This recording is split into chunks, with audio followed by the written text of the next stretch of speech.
Recording on नहीं थी, on कर लिया मैंने। एग्जाम का आपका आंसर 4 पैराग्राफ में लिख सकते हो। P4 वो है। पहला P1 मतलब पैराग्राफ नंबर 1, मतलब एग्जाम में मेरे स्टार्टिंग आंसर की शुरुआत कहां से होगी, it is my first paragraph. ठीक है, ओके। और तुम चेक करना, अगर मैं आंसर लिख के दिखाऊंगा तुमको तो तुम नंबर दोगे नहीं दोगे मेरे को, ये तुम बताना मुझे, एग्जाम नंबर देगा नहीं देगा मेरे को। ठीक है, ओके। आओ, अब आया P2। अब P1 में क्या क्या होता है वो सुन लो ध्यान से। P1 आपके पास में हमेशा 3 आइटम से मिलकर बनेगा। सुन लो, 3 item. First line will be the common line, जिसे हम कहते हैं कि भैया कोई भी आप आंसर लिखोगे ये लाइन कॉमन रहेगी हमेशा। तो कॉमन लाइन कैसे रहेगी? अगर सेक्शन याद है तो क्या लिखोगे, अगर सेक्शन याद नहीं है तो क्या लिखोगे। फर्स्ट लाइन ये रहती है। तो first line will be as per the provision of the act. अब उस एक्ट का नाम कौन सा है, चाहे वो कंपनी एक्ट हो, चाहे कॉन्ट्रैक्ट हो, पार्टनरशिप हो, सोगा हो, my first line will always be the first line as per the provision. Section में क्या लिखा होता है, प्रोविजन लिखा होता है। ठीक है, अब इसकी बात कर लेता हूं। P1 में first line will be the common line, मैं लिखवाऊंगा, अभी लिखवाना स्टार्ट नहीं किया है, अभी बता रहा हूं खाली P4 क्या है। ठीक है, P1 की आपकी सेकंड लाइन क्या होती है, हमेशा फर्स्ट लाइन के बाद बेटा आपको लिखना होता है अपने फैक्ट का आंसर। फैक्ट का आंसर मतलब अभी मैंने आपसे बात की, कितने जितने भी केस स्टडी क्वेश्चंस होते हैं उन सभी केस स्टडी क्वेश्चंस के अंदर आपके लास्ट में क्वेश्चन, केस स्टडी क्वेश्चन के अंदर आपसे लास्ट में पूछता है कि decide with reason whether M is liable to pay the amount और नॉट। एग्जांपल दिस, और देख लो एग्जांपल, इट्स सी जस्टिफाइड, जो उसने पूछा, यहां देख लो, mister X liable for damages और जेड फेलियर टू मी। हर क्वेश्चन का लास्ट लाइन, हर क्वेश्चन का last line, can the mother and for the contribution contract, last line will always be the question line. ठीक है, अब तुम्हारा exam में जो तुम आंसर लिखते हो ना, तुम्हें इसी लाइन का जवाब देना पड़ता है लाइन नंबर 2 के अंदर। क्या बोला समझ में मैंने? द फर्स्ट लाइन, गाइस सुनना प्लीज, पूरा फोकस सामने इस टाइम पे। My first line is the common line, which mean जहां पर मैं बताता हूं as per the provision, as per the provision लिखूंगा लाइन के अंदर, या एज पर, अगर section as per the section लिख सकता हूं अगर मुझे याद है तो। किसका? ऑफ द एक्ट, एक्ट का नाम लिख दो भाई पूरा पूरा। कंपनी एक्ट 13 तो एक्ट 13 लिख के आओगे, कॉन्ट्रैक्ट तो कॉन्ट्रैक्ट लिख के आओगे। The first line is this, ये फर्स्ट लाइन होती है हमारे पास में। ओके, लाइन नंबर 2 क्या बोला मैंने? फैक्ट का आंसर दो भाई। अभी मैं लिख के दिखाऊंगा, ध्यान रखना, अभी बता रहा हूं खाली। फैक्ट का आंसर मतलब क्या है कि जो क्वेश्चन ने पूछा उसका जवाब यहां पे डायरेक्टली लिखो। अब एग्जांपल सुनना, सुनो कैसे लिखते हैं। तो क्वेश्चन की स्टोरी पढ़ने के बाद में तुम्हें क्लिक हुआ यार कि ये कौन से एक्ट का चैप्टर क्वेश्चन है, ये तो क्लियर हो जाएगा, क्लिक करेगा। या एक्ट में लिखा भी होता है कि एग्जाम में कॉन्ट्रैक्ट क्वेश्चन है, 100 क्वेश्चन एग्जांपल का। ठीक है, तो एक्ट का कौन से एक्ट का क्वेश्चन है, एक्ट के बाद कौन से चैप्टर का पार्ट है। नंबर 2 दिखाता हूं एग्जांपल, लिख के दिखाऊंगा, लिख के दिखाऊं आप लोगों को प्रॉपरली में, करके दिखाऊं, करें बोलो, स्टार्ट करें, लिखे। नोटबुक निकाल लो बेटा, नोटबुक निकाल लो अपनी अपनी, चलो let's pick a question and write it. चलो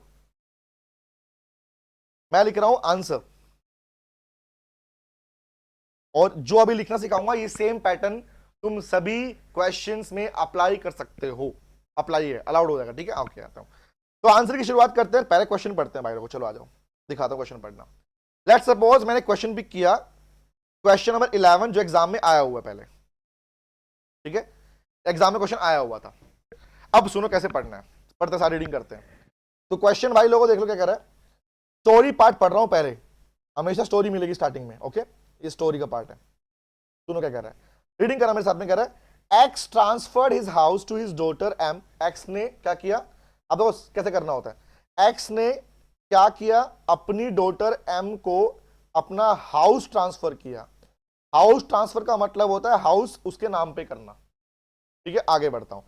आगे बोला by way of gift, gift दे रही है उसको। ओके, आगे आता हूं।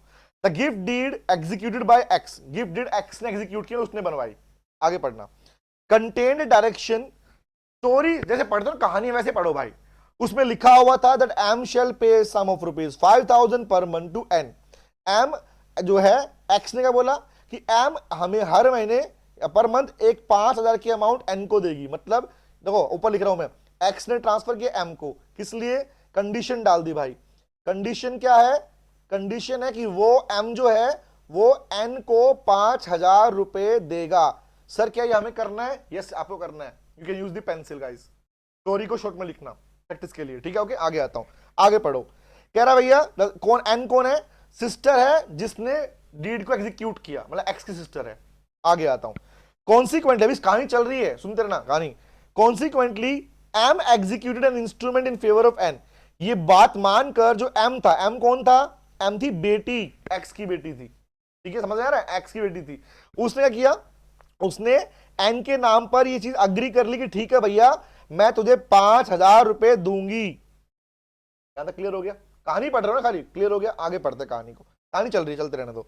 आफ्टरवर्ड, बाद में, M refuse to pay the amount, pay the sum to N, M ने मना कर दिया कि मैं तुझे पैसा नहीं दूंगी। एम ने किसको मना कर दिया भाई, एन से अग्री किया था कि दूंगी, अग्री किया था, बट मना कर दिया नहीं दूंगी, झगड़ा तो वहीं पे होगा। आगे आता हूं, चलो आगे कह रहा है, आगे पढ़ता हूं।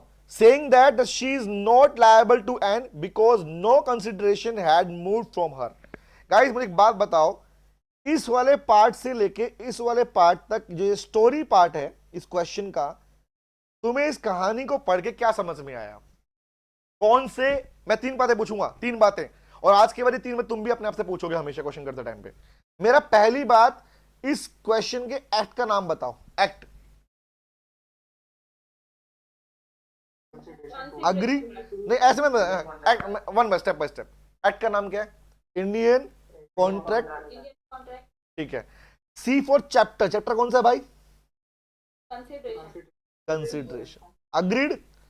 चैप्टर कंसिडरेशन में कौन से प्रोविजन में आपने पढ़ा,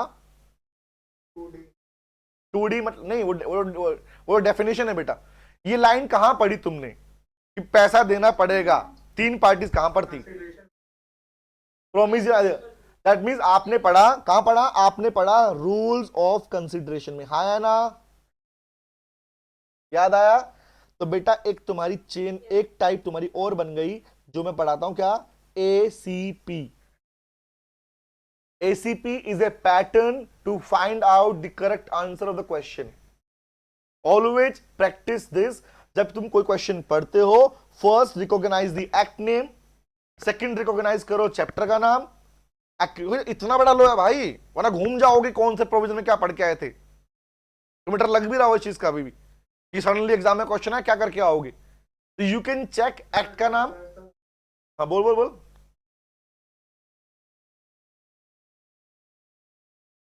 हाँ हाँ,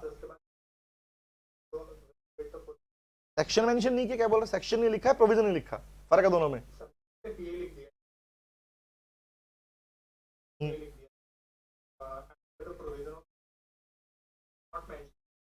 कोई दिक्कत नहीं है। मुझे एक बात बताओ, I am always saying guys कि सेक्शन लिखना मैंडेटरी नहीं है, आई एम द वन, पता है क्यों बोलता हूं, विद प्रूफ बोलता हूं। एक बात बताओ, एग्जाम में तुम्हारा सेक्शन आंसर में गलत है, तुम्हारा बाकी आंसर ठीक है, नंबर मिलेंगे तुमको? समझ रहे हो क्या बोल रहा हूं? लेट सपोज कोई प्रोविजन सेक्शन 138 में मेंशन है और तुम लिखे 139, सही है, नंबर मिलेगा? नहीं मिलेगा, ठीक है। पहला। दूसरा क्वेश्चन मेरा तुमसे, एग्जाम में तुम्हारा सेक्शन, अब यहां पे तुम्हारा आंसर लिख लिया तुमने, पर सेक्शन लिख के नहीं आए, नंबर मिलेगा? 2 बातें, सेक्शन गलत हो गया नंबर पूरा कट जाएगा, बट अगर सेक्शन नहीं लिख के आए नंबर मिलेगा? क्यों दिमाग लगा रहे हो भाई? If you are not sure about this section, examiner, अच्छा एक बात, दूसरा क्वेश्चन, सेक्शन सही लिख के आए, आंसर गलत, नंबर मिलेगा? दोनों केस में नहीं मिला भाई। तो जिस सेक्शन के लिखने से नंबर नहीं मिल रहा और नहीं लिखने से नंबर नहीं मिल रहा, तो मैं उसकी इतनी हेडेक क्यों है भाई? कॉमन अपने आप से पूछो ना। इसका एग्जामिनर सेक्शन अट्रैक्ट करता है, किसी भी एग्जामिनर को अट्रैक्ट कर रहा है, अच्छा बच्चा है, ठीक है, बट सेक्शन अगर गलत हो गया, तुम्हारा आंसर सही भी है, नंबर पूरा काटा लगेगा ऐसे करके, टक करके close. If you are not sure about this section, do not write this section. समझ में क्या बोल रहा हूं? It is recommended guys. Section की नॉलेज होना तुम्हारे प्रैक्टिकल लाइफ में काम आएगा, बाद में इंटर्नशिप करने जाओगे, जॉब कर रहे होगे, तब काम आता है कि यू हैव नॉलेज किया रहे, कोई प्रोविजन बोल रहा हूं विद सेक्शन बोल रहा हूं, तो मेरी वैल्यू बनती है। समझ रहे क्या बोल रहा हूं? ये वहां काम आता है। एग्जाम में तो तुम्हें अपना आंसर ठीक करके आना है। नवनीत मिल गया जवाब तेरे को बात का? आगे बढ़ू, चलो आ जाओ।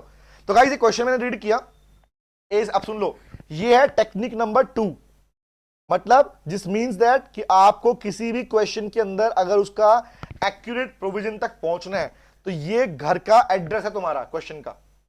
ये एक्ट का नाम ढूंढो, क्या है, ऑलरेडी दिया होता है, मिलना नहीं मिलेगा तो चेक करो। चैप्टर का नाम कौन सा है, फ्री कंसेंट में पढ़ा, कैपेसिटी पढ़ा, कौन चैप्टर पढ़ के आया तुम। उसके बाद पी फॉर प्रोविजन पे आ जाओ, रूल में पढ़ा, टाइप में पढ़ा, कौन से नाम से पढ़ा था। ठीक है, अब आगे आ जाओ। तो आपने खुद बोला भाई रूल में पढ़ के आए हैं सर ये, ठीक है, पढ़ के आए। क्या पढ़ के आए थे? रूल में था कंसिडरेशन, लिख दूं कंसिडरेशन में बी, मैं लिखता हूं, सुनना ध्यान से, क्वेश्चन लिखूंगा, may be move from the promisee, क्योंकि बहुत से वो क्वेश्चन होगा सर हम क्लास में दो दो लाइनें पढ़ रहे हैं प्रोविजन की, है ना, इंस्टीट्यूट के मॉड्यूल में एक्स्ट्रा लिखा हुआ है, तुम्हारी बात का जवाब देने वाला हूं इस टाइम पे, तुम्हें जवाब मिल जाएगा इस बात का। मैं प्रोविजन लिख रहा हूं, कौन सा, प्रोविजी और एनी अदर पर्सन। क्या बेटा यही प्रोविजन का आंसर है, हाँ या ना? जवाब दो, यही जवाब है इस प्रोविजन का आंसर। चले आ जाओ, अब मैं लिख रहा हूं आंसर। तो तुमने क्वेश्चन को पहचान लिया, पहचान लिया, आ जाओ। अब बताओ पूछा क्या है, decide with reasons whether M is liable to pay the said sum to N. बताओ बेटा इस एसीपी की हेल्प से जो तुम्हारा प्रोविजन तुमने डिसाइड किया कि it is the right provision, तो एज पर दैट प्रोविजन, जहां पर एक केस स्टडी और भी केस स्टडी भी था, चिनैया वर्सेस रमैया वाला केस स्टडी तुमने पढ़ा था कॉन्ट्रैक्ट के अंदर, मैंने इसलिए पिक किया कि तुमने वो कॉन्ट्रैक्ट पढ़ चुके हो, इसलिए क्वेश्चन पिक किया मैंने, ठीक है। तो बताओ मुझे इसमें तुमने चिनैया और रमैया वाली कहानी भी सुनी है, केस स्टडी पढ़ा है, एज पर दैट प्रोविजन इस क्वेश्चन के अंदर ये पूछ रहा है कि क्या एम को, जो एम बेटी थी, उसे एन को पैसा देना पड़ेगा, यस और नो? बाकी सब भी रिप्लाई करो, हाँ या ना? Yes sir, yes sir, yes sir, सबने यस कहा। चलो अब सुनो कैसे लिखना है। हमारे क्वेश्चन के जब आंसर लिखोगे ना, ये लाइन नंबर 2, आंसर की लाइन नंबर 2 ये होती है हमेशा। कॉमन लाइन दिखा रहा हूं आपको, कैसे लिखनी है आओ दिखाता हूं, लिखते हैं, चलो स्टार्ट करते हैं, साथ साथ देखना मेरे। My answer will be start from the first line, common line, common black से लिख रहा हूं मैं, ठीक है। कॉमन लाइन कौन सी है, कौन से एक्ट का पार्ट था बेटा? एक्ट का नाम क्या था? Indian contract act 1872। लिखूं तो लिखो, मुझे सेक्शन याद नहीं है, ये मान के चल रहा हूं मैं इस टाइम पे, ठीक है। ओके चलो क्या लिख रहा हूं, लिखो एज पर दी प्रोविजन, एज पर लिख दूं या I can start the line according to the provision. In case exam में सेक्शन याद आ जाए एक्यूरेट, तो you can write this section also, as per this section, ठीक है। आगे लिखता हूं ऑफ दी, एक्ट का नाम बताना, of the, very good, Indian, लिखते रहो और बोलते रहो, हाँ इंडियन लिखते रहो और अरे नालायक देखो लिखते रहो और सुन बोलते रहो, ठीक है। एक्ट 1872 गाइस, ये है आपकी कॉमन लाइन, इसे बोलता हूं मैं C4 कॉमन लाइन, याद रहेगा, कॉमन लाइन। और this line will always B same in each and every act. अगर केस स्टडी क्वेश्चन आया, कुछ नहीं करना, सिर्फ मेरा ये वाला हिस्सा बदलेगा, क्या एक्ट का नाम लिखा है। आगे आ जाऊं sir, what will be the line number 2 of paragraph? Always remember line number 2 में रेड से लिखता हूं, अभी यहां पे रेड से लिख रहा हूं, ठीक है। लाइन नंबर 2 हमेशा क्वेश्चन में पूछे गए बात का जवाब होता है। तो क्वेश्चन ने क्या पूछा तुमसे ऊपर कि क्या एम लायबल होगा एन के लिए, जवाब क्या है? yes. है ना, तो लिख दो भाई लाइन नंबर 2, क्या लिखोगे? सीधा लिखोगे, लॉ में क्यों बना के लिखा नहीं, लिए बना रहे, एक्यूरेट लिखो, क्यों कोमा के बाद लिख रहा हूं, कोमा के बाद ब्लू से लिखता हूं, the blue line will be the answer of fact बोलते हैं इसको, तो लॉ में फैक्ट बोलते हैं। क्या लिखूंगा, लिखो in the given case, in the given case yes mister M will be held liable to pay the sum to Mr. N। अब मुझे बताओ ये लाइन मैंने कहां से लिखी, मैंने बना के लिखी क्या, या मैंने सिर्फ क्वेश्चन की लाइन को उठाया? क्या पूछा था, क्या पूछा था, दिखाता हूं क्या पूछा था, decide with reason mister M is liable to pay the amount. तो मैंने बोला ओनली यस लिखा यहां पे आगे, mister M is liable to pay the said sum to N. Check कर लो भाई, मैंने सिर्फ एक यस लगाया है, बाकी तो आंसर तुम्हारे उसके अंदर ही पूछ रखा है। लाइन नंबर 2 क्लियर हो गया? तो क्वेश्चन के अंदर ही उसी की लाइन पिक करनी होती है। अब तुम गड़बड़ी में क्या करके आओगे, तुमने अगर ये नहीं पढ़ा ना, और लेट्स सपोज क्वेश्चन ने ये पूछा होता कि whether mister M can file a suit या whether mister N can file a suit on M, तो जवाब तुम्हारा पेमेंट के रिगार्डिंग नहीं होता, फिर तुम्हारे आंसर की लाइन बनती yes mister N can file a suit against M. तो this second line will always be as per the question. समझे क्या बोल रहा हूं? ये सेकंड लाइन हमेशा हमेशा हमेशा तुम्हारे क्वेश्चन की रिक्वायरमेंट के हिसाब से होती है। ये बात समझ में क्या बोला मैंने? मतलब this line is known as the fact line, इसे फैक्ट बोलते हैं लोग के अंदर, कि जो पूछा गया है उसका जवाब यहां देना होता है मेरे भाई, फैक्ट बोलते हैं। और ये लाइन का आंसर हमेशा अलग ही रहेगा क्वेश्चन के अंदर। क्लियर हो गया? आगे बढ़ू, आगे बढ़ू। लाइन नंबर 3 लिखता हूं मैं। फर्स्ट लाइन क्लियर हो गई, लाइन नंबर 1, लाइन नंबर 2। अब पैराग्राफ की लाइन नंबर 3 पे आ रहा हूं मैं, ठीक है? ओके, आगे आता हूं। थर्ड पे क्या लिखना होता है? थर्ड पे लिखना होता है बेटा कि कौन से प्रोविजन का आंसर था, मतलब प्रोविजन का नाम लिखना होता है। जो आपको क्लास में पढ़ाता हूं ना मैं, कि प्रोविजन लिखवा रहा हूं, ये पॉइंट लिखवा रहा हूं, क्लास में जो समझाता हूं प्रोविजन समझाता हूं, वो प्रोविजन समझाता हूं, ठीक है? समझ में आया क्या बोल रहा हूं? मैं तो पैराग्राफ नहीं पढ़ा रहा हूं क्लास के अंदर, देखा रीडिंग कर रहा हूं पैराग्राफ की, नहीं, प्रोविजन ये रहा, प्रोविजन ये रहा, 2 लाइन 1 लाइन है ना। तो लेट मी चेक, प्लीज बताना तुम लोगों ने डिसाइड किया था अभी अभी कि इस क्वेश्चन का प्रोविजन कौन सा है? चेक करो, एक्ट, चैप्टर, प्रोविजन। नाम क्या है प्रोविजन का? कंसिडरेशन मे बी मूव, साथ मेरे साथ बोलो, बोलो मेरे साथ में, the consideration may be move from the promisee और एनी अदर पर्सन। क्या यही क्लास में पढ़ा, यही याद किया था? आओ भैया, डिट्टो प्रोविजन यहां लिखा दो, नीचे चिपका दो, उठाना चिपकाना है खाली। लाइन नंबर 3 क्या बोलूंगा? अब तो जोड़ना पड़ता, लाइन को जोड़ते कैसे हैं? क्या पढ़ना? According to the act mister M will be held liable to pay sum to mister N. यहां पर लाइन जोड़ूंगा ऑन द ग्राउंड, लिख लो on the ground. On the ground is that line बेटा जो किसी 2 लाइंस को जोड़ोगे, जब प्रोविजन लिखोगे उसको जोड़ने के लिए लिखते हैं, ऑन द ग्राउंड बोलते हैं इसको। मतलब प्रोविजन से पहले एक वर्ड आता है ऑन द ग्राउंड, क्योंकि कोर्ट जब भी कुछ बात बोलता है वो आधार पर बैठता है, बेसिस पर बोलता है, तो वर्ड लिखा हमने ऑन द ग्राउंड। आगे क्या बोलूंगा? लिखो ऑन द ग्राउंड, आगे क्या क्या? ऑन द ग्राउंड ऑफ, क्या बोलूंगा? ऑन द ग्राउंड एज, क्या हो रहा है? लिखो सीधा डिट्टो प्रोविजन लिखो, कौन सा? एज लिखो consideration, consideration may be moved from, same to same, move from the promisee or any other person, any other person। बताओ, तुम्हारे आंसर की 3 लाइनें लिख चुका हूं मैं इस टाइम पर, क्या ये 3 लाइनें हमेशा आपके पास याद रहेंगी आपको? किसी भी एक्ट की हो, कंपनी एक्ट में लिखा आंसर ये होगा, प्रोविजन का आंसर ये रहा। मतलब the third line will be termed as, को बोलता है नेम, क्या बेटा? हाँ, may move from the promisee or another person, may be move from the promisee or another person। अब दिख रहा है विजिबल? अब ठीक है, ओके, आगे आता हूं। अभी सुनो ध्यान से, P4 का P1 चल रहा है अभी, ये 3 पैराग्राफ और भी बनते हैं इसके अंदर, ठीक है? आगे आता हूं, चलो। अब भैया मुझे पार्ट मिल गया, ये 3 लाइनें तो हर क्वेश्चन में लिख पाओगे, खुद चेक कर लो। हर क्वेश्चन के अंदर पहली लाइन एक्ट का नाम, सेकेंड लाइन क्वेश्चन का आंसर, थर्ड लाइन प्रोविजन का नाम। क्लियर है? ओके, आगे आता हूं। अब मुझे इसको अगर एक्सटेंड कर, बेटा प्रोविजन ही तो मेन याद करना है बेटा। सीमा, लो में पढ़ते क्या है? सीमा, लो में पढ़ते क्या है?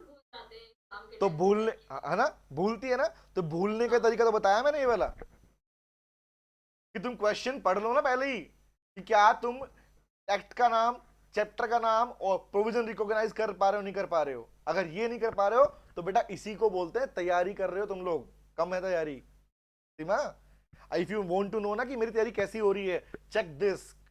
अगर ये रिकॉग्नाइज नहीं हो पा रहा, मतलब मेरे को प्रोविजन याद नहीं हो रहे, मुझे दोबारा लिख के पढ़ना पड़ेगा उस चीज को। ठीक है, आगे बढ़ू, चले, आ जाओ, आगे आओ। अब आंसर को आगे बढ़ाता हूं मैं। अब भैया मैं 4th लाइन क्या लिखूं? फर्स्ट पैराग्राफ में 4th लाइन लिख रहा हूं, ठीक है? ऑलवेज रिमेंबर अगर तुम्हें कुछ भी याद नहीं आ रहा तो यू कैन, दो ऑप्शंस हैं, you can extend the meaning of this provision, जो तुमने लिखा प्रोविजन, रिमेंबर, और दूसरा you can join the provision. Sir मतलब क्या है, पहला तरीका बताओ।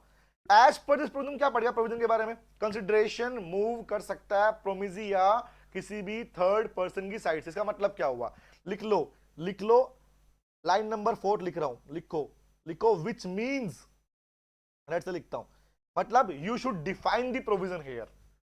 ओके, कैसे लिखूंगा, जो लिखा है ना प्रोविजन, ये वाला भाई देख लो, यहां पे लिखा है ना पूरा प्रोविजन, इसको मैं डिफाइन करने वाला हूं। अब क्या मतलब, लिखो, लिखो which means, which means there can be a third party to a contract। और ये सेम बात क्लास में हर एक प्रोविजन के साथ तुम्हें सिखाई जाती है कि इस प्रोविजन का मतलब क्या होता है। मैं बोलता हूँ समझ के पढ़ो, बोलता हूँ ना, तो समझने का मतलब है कि प्रोविजन का जो तुमने समझा ना क्लास में समझा, उसको डिफाइन करना, ठीक है। Third party to a contract and the third party, and the third party can file a suit and claim the amount as a beneficiary। याद करो, जब ये प्रोविजन पढ़ाया गया था तो तुम्हें ये वाली बात बताई गई थी साथ में उसके, कि इस प्रोविजन का मतलब क्या है। याद आया, कोई पिक कर लो जो तुम्हारा मन करे, तुम्हें कोई प्रोविजन याद आ रहा हो उस टाइम पे। थोड़ा मैं पेन चेंज करूंगा, तुम्हें विजिबल नहीं हो रहा क्या प्रॉपरली, डार्क हो रहा है क्या, पतला पेन कोई दिक्कत नहीं है। तो गाइस क्या किया, इसे मैंने ग्रीन से हाईलाइट किया, क्या किया मैंने रेड से लिखा ना इसको। नंबर 1 लिखो यहां पे, लाइन नंबर 1 मेरी कॉमन लाइन, लाइन नंबर 1 मेरा क्या थी, मेरी कॉमन। लाइन नंबर 2 फैक्ट का answer. Line number 3, line number 3 is my, क्या है, line number 3 is my provision का आंसर। लाइन नंबर 4 क्या लिखा, line number 4, line number 4 sir मेरे पास में मेरे प्रोविजन का डिफाइन करना। डिफाइन किया मैंने प्रोविजन को, सर हमें डिफाइन करना नहीं आया तो, हमें याद नहीं आया तो कोई दिक्कत नहीं है। पहली बार टारगेट नंबर 1 तो याद करना है, ध्यान रखना, क्योंकि क्लास में पढ़ाया जा रहा तुमको ये बात, ठीक है। हर पार्ट पढ़ते हो ना, बताया जाना कि ये पार्ट क्यों हुआ, इसका मतलब क्या हुआ, यू कैन राइट दैट बेटा। चले आगे बढ़े, ओके। अब आगे बढ़ता हूं, अब तुम्हारा ये बन गया हमारा फर्स्ट पार्ट, ओके। अब अगर नहीं याद आया तो भैया इस रेड वाली लाइन के प्लेस पे तुम और क्या लिख सकते हो, सुन लो। अगर तुम्हें याद नहीं आया तो इस रेड वाली लाइन के प्लेस पे क्या लिख सकते हो वो सुन लो। कौन सा रेड बोल रहा हूं, रेड मतलब ये वाली बात दिख रहा है, ये वाला जहां मैंने प्रोविजन को डिफाइन किया, ओके। आप अपने क्वेश्चन के अंदर जो पूछा गया है, जो कहानी थी, मिस्टर एक्स की कहानी थी, सॉरी एम की कहानी, एम एन की कहानी थी ना, उस कहानी को यहां पर लिख दोगे। मतलब आपने कहा था ना कि मिस्टर एन एम को पे करना पड़ेगा, पढ़ा था ना, आपका प्रोविजन लिखा ना, प्लीज सुनना क्या बोल रहा हूं, ध्यान से सुनना, नीचे लिखा ना क्यों देना पड़ेगा, क्योंकि कंसिडरेशन मूव हो सकता है। तो मैं अब मुझे बताओ, क्या उस क्वेश्चन के हिसाब से मैं ये बोल सकता हूं क्या कि इस वाले केस के अंदर एन केस फाइल कर पाएगा एम के ऊपर और पैसा ले पाएगा और एम को पैसा देना पड़ेगा, हाँ या ना, टेल मी, लिख सकता हूं। तो बेटा अगर आपको प्रोविजन का डिफाइन करना नहीं है तो आप क्वेश्चन के आंसर की लाइन को ही बढ़ा सकते हो यहां पर, क्योंकि आपकी 3 रिक्वायरमेंट ठीक कर दिया आपने, एक्ट का नाम लिख दिया, फैक्ट का आंसर लिख दिया, प्रोविजन का आंसर कर दिया। थर्ड लाइन अगर आप ये नहीं लिखते, you can extend the line, कैसे लिखता हूं इसमें, लिखो, लिखो इन द गिवन केस, इसमें इन द गिवन केस, कौन था बेटा, mister N can claim the amount, can claim the amount by filing a suit, filing a suit against Mr. M, against Mr. M, and please tell me क्या ये मेरा paragraph number 1 बनेगा, हाँ या ना। और क्या मैंने इसमें कुछ भी बना के लिखा है यहां पे जो कि एग्जाम में अलग से लिख के आए हो आप एग्जाम में, नहीं, तो इसे मैं बोलता हूं बेटा paragraph number 1, that is called P1। Clear हुआ? आगे बढ़ू, अभी खत्म नहीं हुआ, P3 P2 बचा हुआ है। चलो आगे बढ़ू, नोट करना है।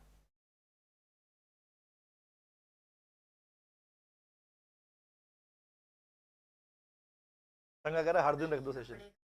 हाँ बेटा, बेटा नंबर पूरे चाहिए ना, लिखना पड़ेगा ना अंजलि। अंजलि अब हमारा टारगेट ये नहीं कि 7 नंबर में तो हमें मांग नंबर नहीं मांग रहे भाई। 16 साल हो गए मुझे, मैं अपना पैटर्न सिखा रहा हूँ कि भैया मैंने कभी नंबर मांगे ही नहीं है एग्जामिनर से कि देखो जी 4 लाइन लिख दी नंबर दे दो मेरे को।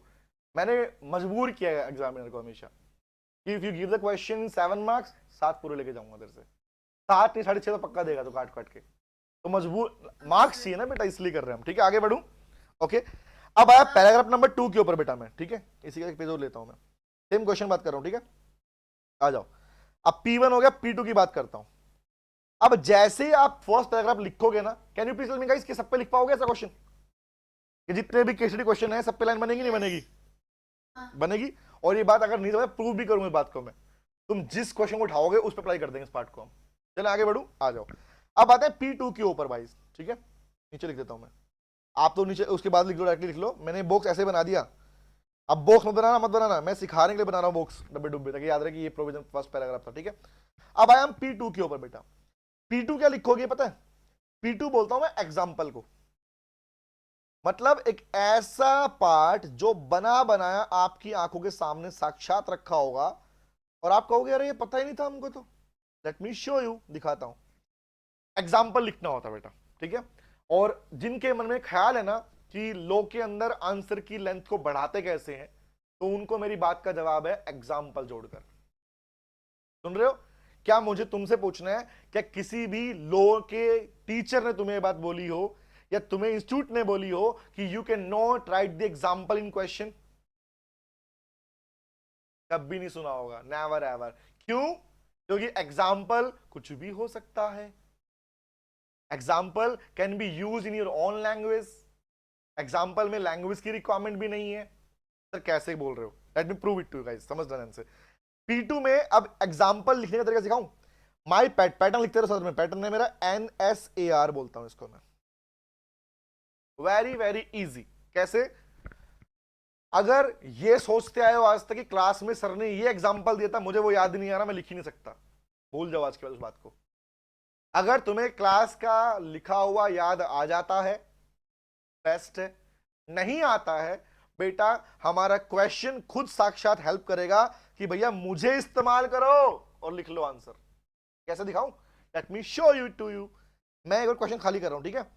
अब किसी भी एग्जाम्पल को बनाने का बेस्ट तरीका होता है उसे क्वेश्चन के नाम बदल दो। अब देखो मैं जो करने वाला हूं तुम देखना और मुझे बताना कि मैंने सही किया गलत किया, ठीक है ओके। और तुम खुद देखना तुम्हारा एग्जाम्पल पूरी तरह अलग होगा तुम्हारे क्वेश्चन से। Let me to prove it to. देखो NSAR क्या है बेटा? NSAR बोलता हूं मैं नेम स्टोरी, सुन लो ध्यान से। N is for, ये केस स्टडी का नहीं बोल रहा हूं मैं, एग्जाम्पल का बोल रहा हूं। N is name, S is story, A is amount और R is रिजल्ट। इसी को बोलता हूं प्रोविजन। तो एग्जाम्पल लिखने का तरीका है क्वेश्चन के अंदर से, जो क्वेश्चन तुमने पढ़ा उसके नाम को बदल डालो, चेंज नंबर 1। स्टोरी बदल दो, चेंज। मतलब वहां पर अगर वो कह रहा है कंप्यूटर बेचा, तुम कहोगे लैपटॉप बेचा था भाई, तुमने कहा कि नहीं CD बेची थी, समझ रहे हो। उसने बोला एग्जांपल के लिए कि वहां पे 5,000 लिखा, तुम बोलो नहीं भैया 5,000 ही 5 लाख था।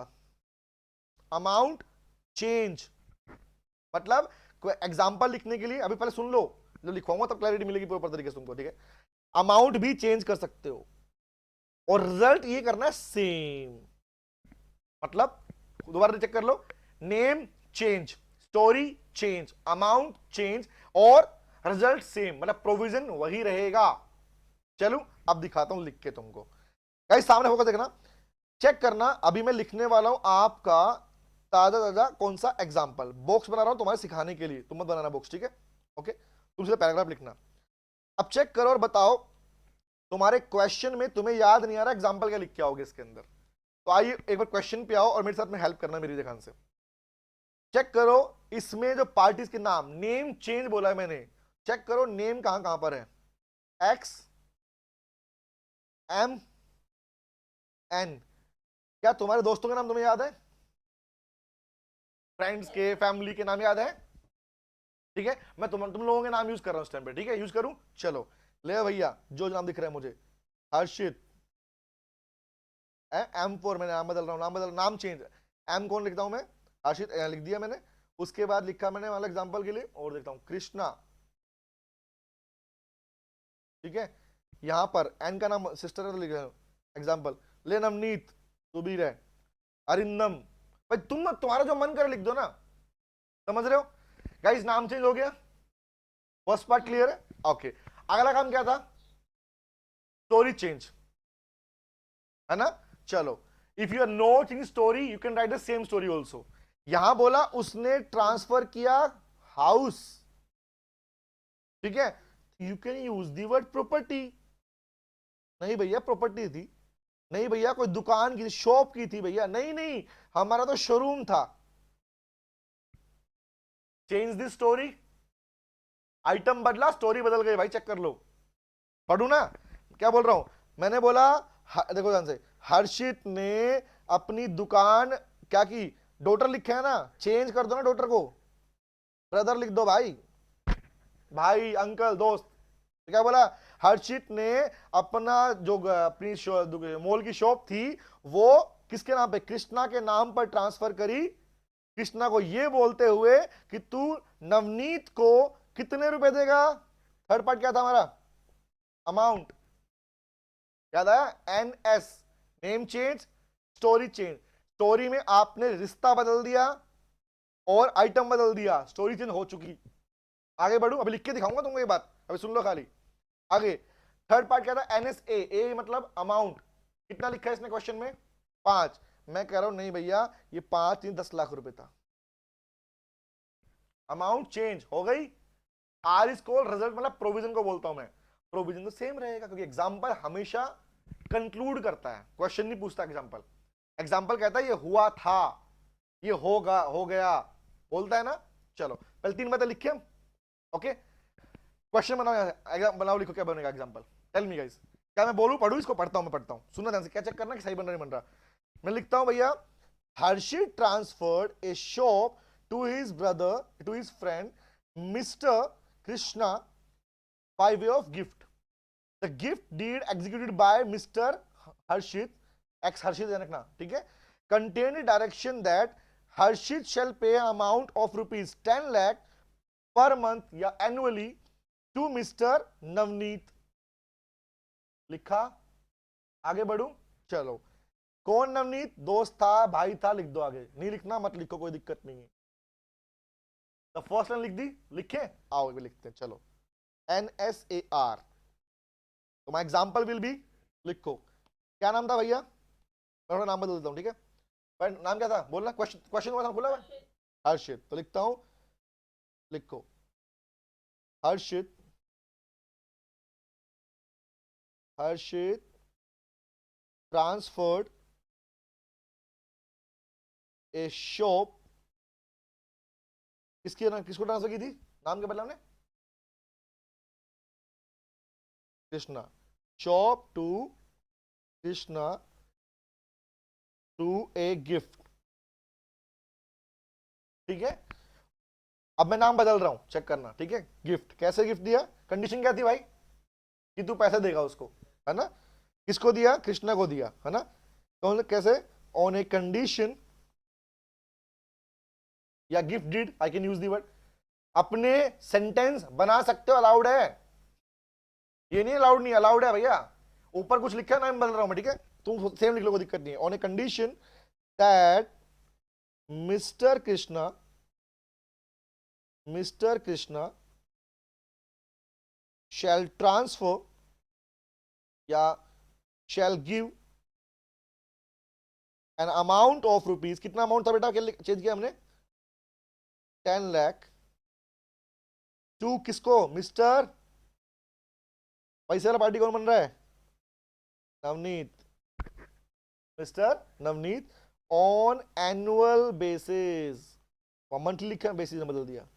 इसी को बोलते हैं annuity, change the name. Line number 1 clear? आगे लिखूं? उसमें ऊपर क्या लिखा था कि बाद में जब पैसा मांगा गया तो नहीं दिया, लिखा था, लिखा था क्वेश्चन में, है ना? देख लो ना, ये लिखा हुआ कि उसने पैसा मांगा, मना कर दिया। वरना मिस्टर एम ने, एम कौन था यहां पे हमारा? यही कृष्णा। कृष्णा ने क्या किया, उसके नाम पर डीड के लिए अग्री भी कर दिया, आफ्टरवर्ड बाद में मना कर दिया। यही लिखा हुआ है, लिख लो लाइन में। तो लिखो किसने मना किया, जिसने हाँ किया उसने धोखा दिया। तो कौन था वो, लिखो, लिखो। Later on, letter on mister, कौन था? कृष्णा था ना, ये रहा Krishna. Letter on mister Krishna denied to pay the amount,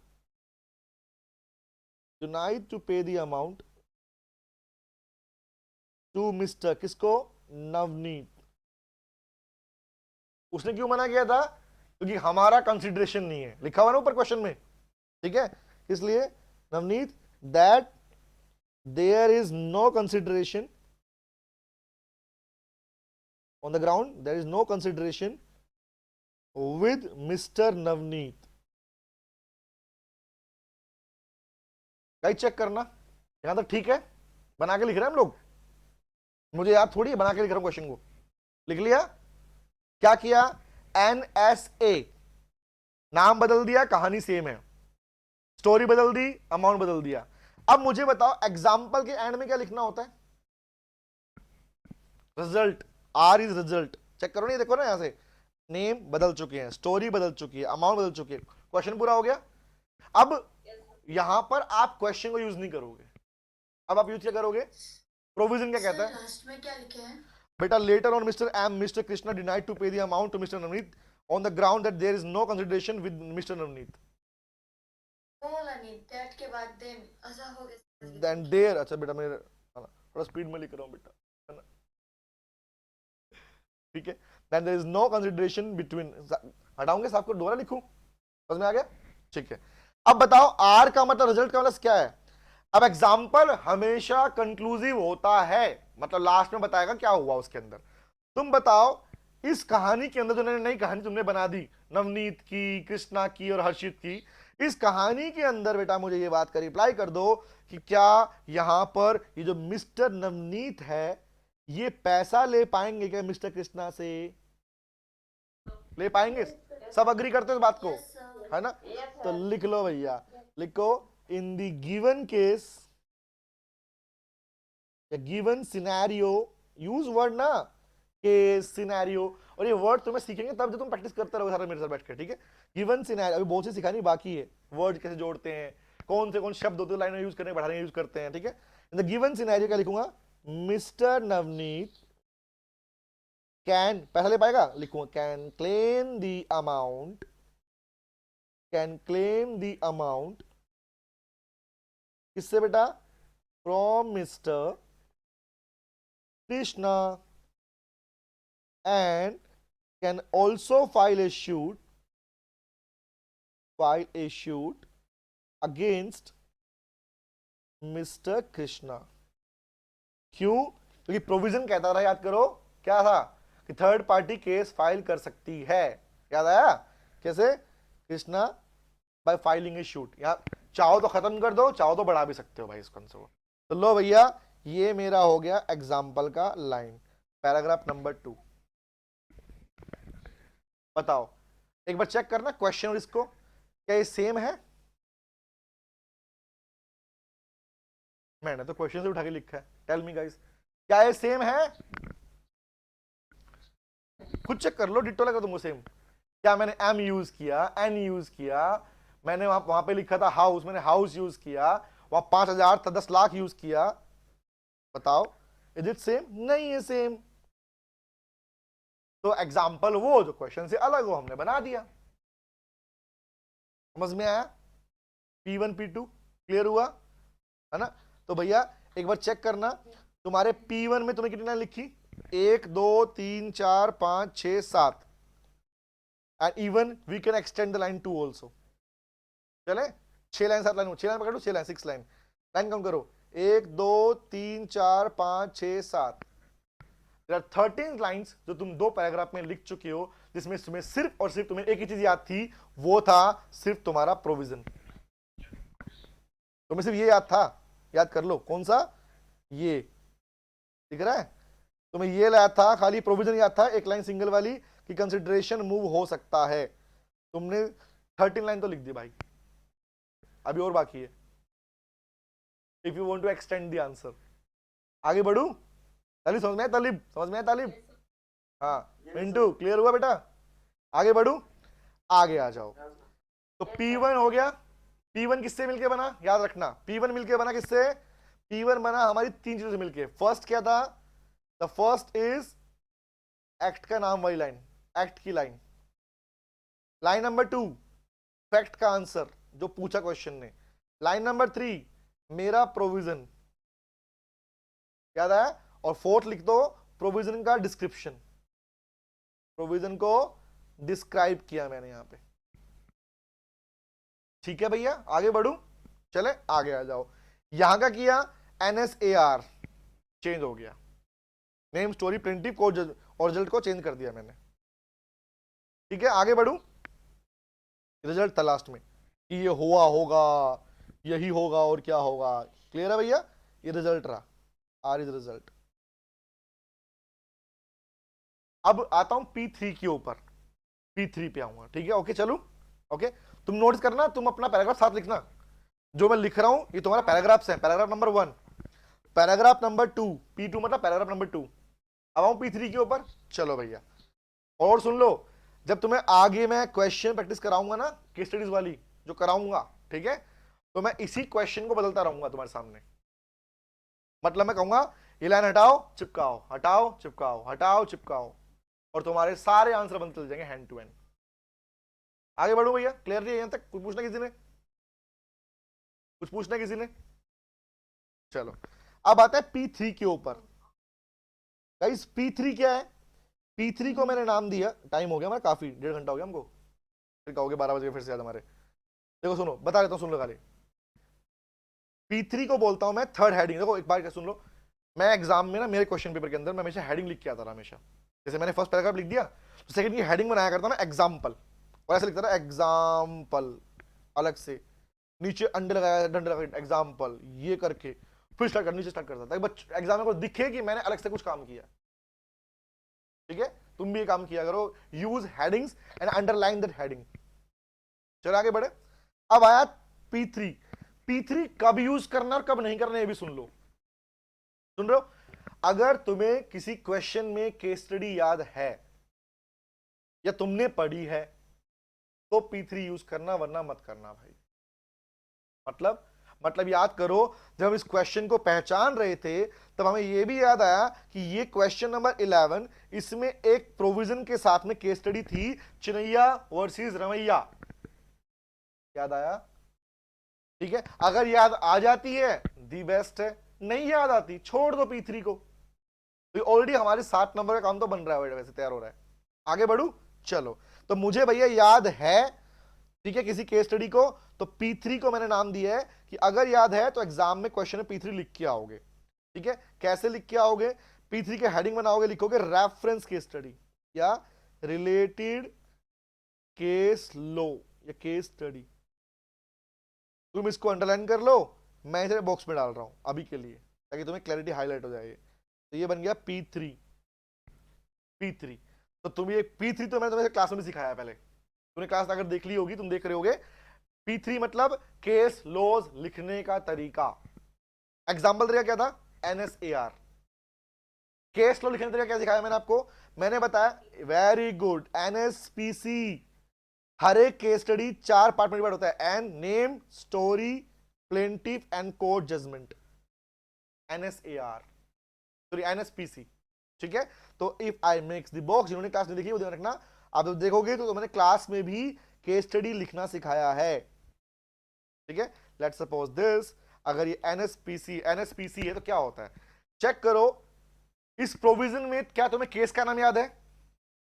सबको याद है? टेल मी गाइस, कोई कौन सा केस था? चिनैया वर्सेस रमैया। तो भैया एन का मतलब नेम लिख दूं, नेम क्या था? चिनैया वर्सेस रमैया। एन तो हो गया भैया, एन डन। ठीक है, ये तरीका है। कभी एग्जाम मत लिख के आना एसपीसी एन लिख के आऊं, पी लिख के आऊं, तुम डायरेक्टली लिखना स्टार्ट करोगे पैराग्राफ फॉर्म में, सीधा लिखना स्टार्ट कर दोगे। नेम हो गया, ठीक है। अब क्या लिखेंगे? स्टोरी। तो मुझे बताओ, क्या चिनैया वर्सेस रमैया की कहानी याद है? याद है क्या क्या हुआ था? कौन था चिनैया, है ना, कौन था रमैया, याद है कहानी? Yes sir. है ना? तो guys you are allowed to write two things in examination. सुन लो कौन कौन सी। एक तो तुम अपने एग्जाम्पल की लाइनें अपने हिसाब से चूज कर सकते हो, एग्जाम्पल प्रोविजन नहीं होता पहली बात तो लॉ के अंदर एग्जाम्पल को अपने सेंटेंस देना अलाउड होता है, पहली चीज। दूसरा, किसी भी केस स्टडी के अंदर उसकी जो स्टोरी होती है उसके सेंटेंस को, कहानी को नहीं, कहानी तो वही रहेगी, उसके सेंटेंस की मेकिंग तुम अपने अकॉर्डिंग कर सकते हो। जैसे क्या करोगे, स्टोरी की शुरुआत हमेशा, अगर तुम्हें याद रहता है तो क्या करोगे कि केस में ये लोग थे कौन, इनका नाम बता दो। पहली लाइन, फर्स्ट लाइन क्या थी? ये कौन थे? तो कौन थे भैया, याद है? इन द गिवन केस कौन था? चिनैया। कौन था? Chinnaiah was uncle of, an uncle of Ramaiah. याद आया? चिनैया अंकल का, रमैया का अंकल था। और आगे अब क्या था, लाइन नंबर 2, उस केस में रमैया की मदर मर गई थी, तो रमैया की जो मदर थी उसके मरने से पहले, क्या लिखूंगा? बिफोर बिफोर डाइड, क्या था? Ramaiah's mother transfer the property on Ramaiah's name with a condition that she will pay the amount to Mr. Chinaiya, his brother, her brother, remember, on annual basis. Later on, Ramaiya denied to pay the amount. यही कहानी थी, याद आया? तो guys मुझे बताओ, अगर क्या जो कहानी तुम्हें याद है, क्या उसको, उस कहानी को, उस स्टोरी को तुम अपने पास में 4 से 5 लाइन में, 3 लाइन में, 2 लाइन में, कैन यू राइट और not?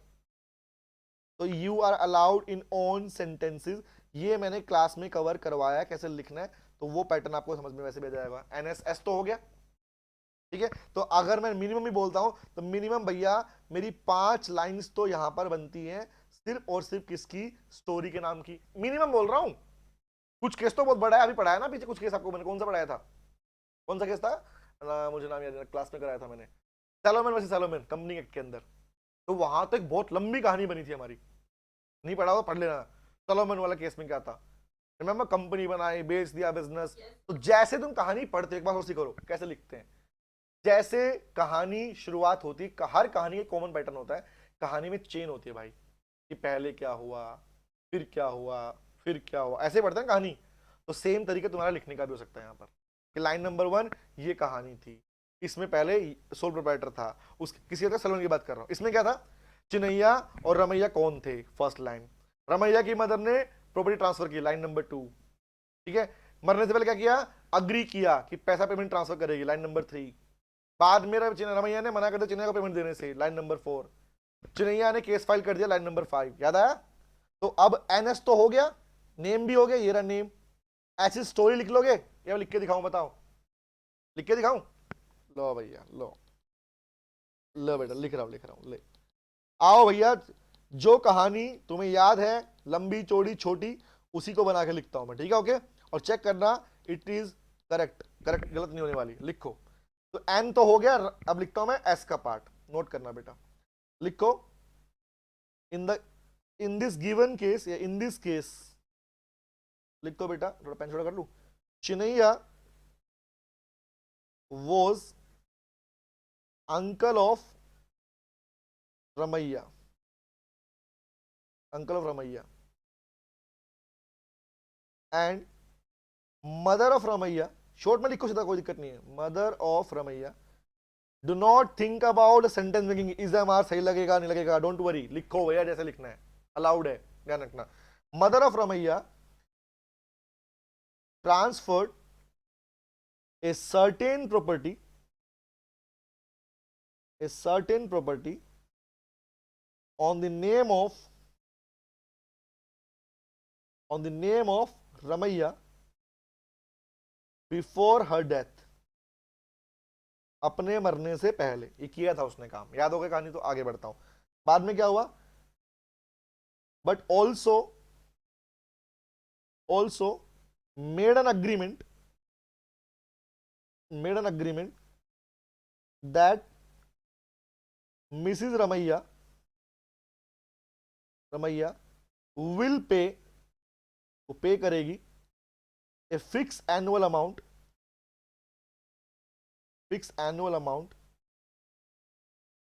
To her uncle mister चिनैया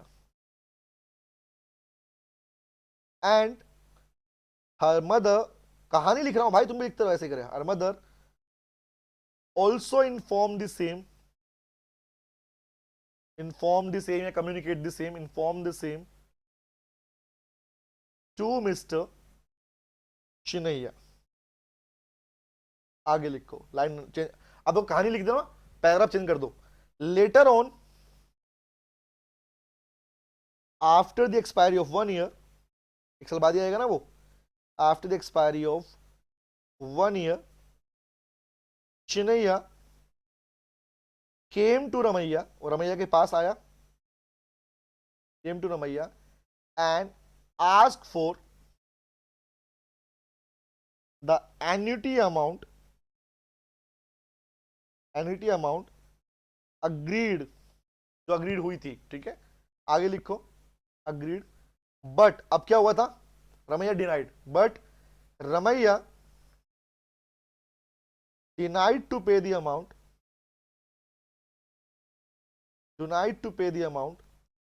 to Chinnaiah, मना कर दिया भाई। क्यों मना किया था, याद है क्यों मना किया था? मना किया था कि तेरा कोई कंसिडरेशन है ही नहीं, तू थर्ड पार्टी है, याद आया? क्या किया था, ये था ना, तू चिनैया, किस लिए मना किया था, लिख लो, ऑन द ग्राउंड, इस आधार पर, on the ground that there is no consideration move from mister Chinnaiah. ये कहानी यहां तक थी, लेकिन अब सुन करो, इसी के बाद तो केस डाला था, मना करने के बाद तो भैया एनएसपीसी का पी क्या होता है पता है? पी बोलता हूं प्लेंटिफ को, जो पर्सन केस फाइल करता है, लॉ में उसे प्लेंटिफ कहते हैं, ठीक है। तो जैसे ही तुम्हारे नेम के बाद स्टोरी लिखी, स्टोरी के बाद नेक्स्ट लाइन आएगी किसने किस पे केस फाइल किया, एनएसपी बोलते हैं उसको, और ये हर केस में होता है। और हर केस में द फर्स्ट जो बंदा होता है ना, ये पर्सन जो होता है, यही व्यक्ति होता है जो केस डालता है, प्लेंटिफ होता है। ये डिफेंडेंट, ये प्लेंटिफ।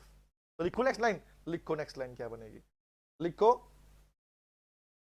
चिन्ह को मना कर दिया तो लिखो, ले बेटा लिख ले, चिन्ह को पैसे देने से मना कर दिया। ये कहानी की स्टोरी, हमारी स्टोरी। हाँ बोल बेटा, आवाज नहीं आ रही हर्षित, मुझे आवाज नहीं आ रही हर्षित। नाम याद हो और स्टोरी नहीं याद हो, कंक्लूजन बताओ, तो बस इतना लिखते conclusion. Harshit, how can you be sure कि तुझे केस का नाम याद है, कहानी याद नहीं है?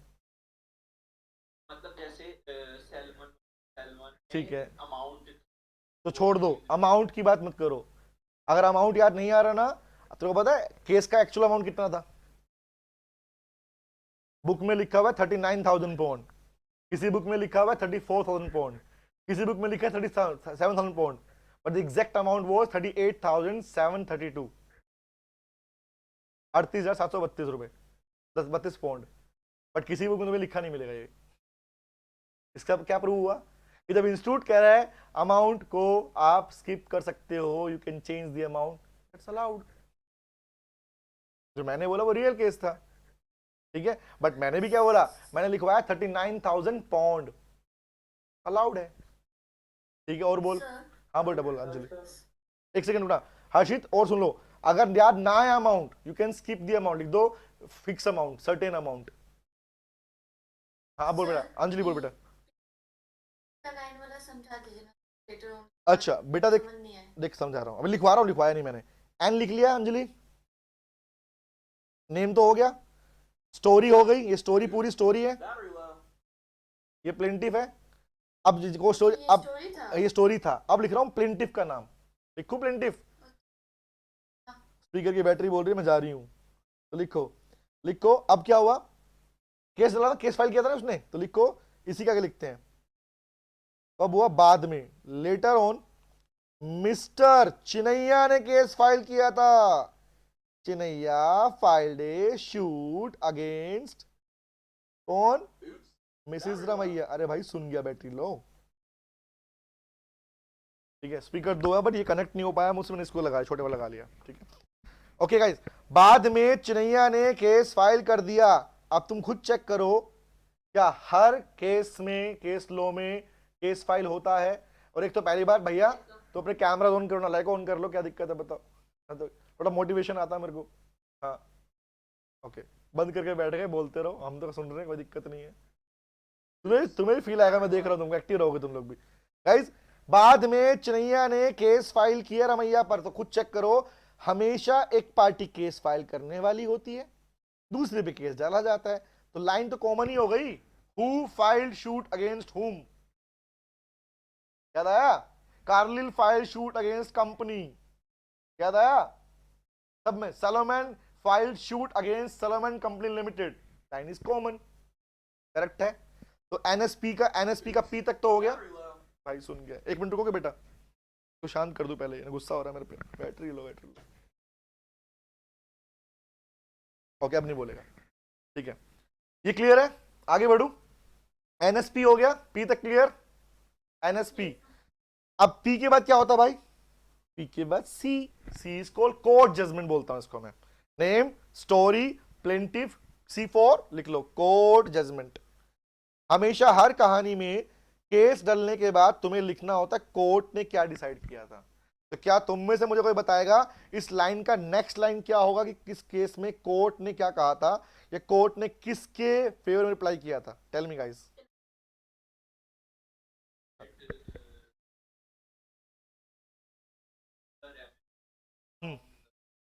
चलो ठीक है, वेरी गुड, समझ में आ गया, सिंपल लैंग्वेज में बताओ मेरे को अभी बात। ठीक है, सीमा बताओ, सीमा क्या बोला बेटा? सर पेमेंट तो मिलेगी, लेकिन ज्यादा कि पैसे हैं वो मिल चुकी है हाँ, मम्मी की। वो तो हो गया, वो तो हमने कहानी शॉर्ट में लिख दी, वो तो हमने लिख दी कि झगड़ा क्या हुआ उनका। कोर्ट ने क्या बोला, कोर्ट ने डिसीजन किसके फेवर में दिया था? नहीं, अगर चिन्हैया ने दिया। बाकी बताओ, सब बताओ भैया, मैं सबका सबका सुन रहा हूँ इस टाइम पे, ताकि मैं लिखूं इस पॉइंट को। Ramaiah is liable to amount to Chinnaiah, ठीक है। yes sir. हाँ कोई दिक्कत नहीं, अरे कुछ भी बोलो, कोई दिक्कत नहीं। हाँ आगे बोलो, तुम्हारा पॉइंट निकलना चाहिए, मेरा मेरा टारगेट ही है जूम सेशन करने का, तुम्हारे मन की ना भावनाएं ना निकलनी चाहिए। तुमको कैसे ही बोलो, हिंदी बोलो, इंग्लिश, उर्दू, जो बोलना है बोलो भाई, लेकिन बोलो, लेकिन हाँ आगे बोलो। यही था डिसीजन, डन है गाइस? देवाशीष ठीक है बेटा? ओके, आ जाओ। तो मैं लिखता हूं कोर्ट का जजमेंट। तो कोर्ट जजमेंट लिखने की कॉमन लाइन की, जैसे कॉमन लाइन इसकी बन गई ना, कौन सी लाइन है? हु फाइल्ड शूट अगेंस्ट हुम, ये लाइन कॉमन है। Filed a shoot common line है, फाइल मतलब सबमिट करने को बोलते हैं, शूट शूट केस को बोलते हैं, कहां डलता है केस? कोर्ट में डलता है। तो लिखो सीज कोर्ट जजमेंट। तो अब मैं लिखता हूं इसी का, नीचे बॉक्स बना दूं, यहाँ बॉक्स बन जाए भैया, हम कोर्ट जजमेंट लिख रहे हैं। पी तो लिख दिया बेटा मैंने, देख ऊपर, later on Chinnaiah file suit, ये पी तो है। दिस लाइन दिखाऊं, दिस पर्टिकुलर लाइन, ठीक है बेटा, this line belongs to plaintiff, ठीक है। दिखाऊं, एन तो ये रहा ऊपर वाला, एन एस ये पूरी पूरी स्टोरी है, पी ये रहा, दिखा, पी ये हो गया। अब लिख रहा हूं सी फॉर कोर्ट जजमेंट, लिखूं। तो कोर्ट ने जब भी, ध्यान रखना, कोर्ट जब भी कोई डिसीजन देता है बेटा, कोर्ट की लाइन स्टार्ट होती है, court held that, court decided that, you can use such word, जो तुम्हारा चॉइस हो, तुम्हारा मन अच्छा लगे। मेरा फेवरेट है इट वाज हेल्ड दैट या कोर्ट हेल्ड दैट, ठीक है। और हमेशा लाइन वर्ड कॉमन रहेगा, कोर्ट ने क्या बोला लिखो। तो सीज कॉल कोर्ट जजमेंट लिखूं, ये नीचे लिखता हूं, कोर्ट जजमेंट लिखता हूं, यहां लिखता हूं, लिखो, लिखो court held that, court held that. You can add the line, आप चाहो तो लाइन ये लिख सकते हो, it was held that, it was held that. You can use the line it was decided that, जो तुम्हें पसंद आए इनमें से वो वर्ड चुरा लो, सिंपल सी बात है, क्या हुआ था। My recommendation, court held that, ठीक है, क्योंकि नॉर्मली तुम्हें बुक में लिखा मिलेगा it was held that, it held that. ठीक है, अब बताओ क्या हुआ, फेवर में गया चिन्नैया के, रमैया को पैसा देना पड़ता। तुमने यही बोला ना मेरे को, यही बोला ना, कुछ नया तो नहीं बोला ना। तो ये लाइन अपनी लैंग्वेज में लिख दो, अलाउड है। सेंटेंस अपना बनाओ, क्या लिखूंगा, डिसाइडेड क्या लिखूंगा, डिसाइडेड दैट कॉमन लिखता हूं, Mrs Ramaiah should pay the amount to mister Chinnaiah, pay करना पड़ेगा। लेकिन अगर तुम्हें ये लाइन भी याद ना है तो you can use the word court held that the decision is in favour of mister Chinnaiah, you can use such lines. ठीक है, अब आगे, कोर्ट किसी भी बात को बिना आधार के नहीं बोलता, याद रखना। तो हमेशा कोर्ट के जजमेंट में प्रोविजन लिखा जाएगा। क्या प्रोविजन था, रमैया मिसेस है या मिस्टर है?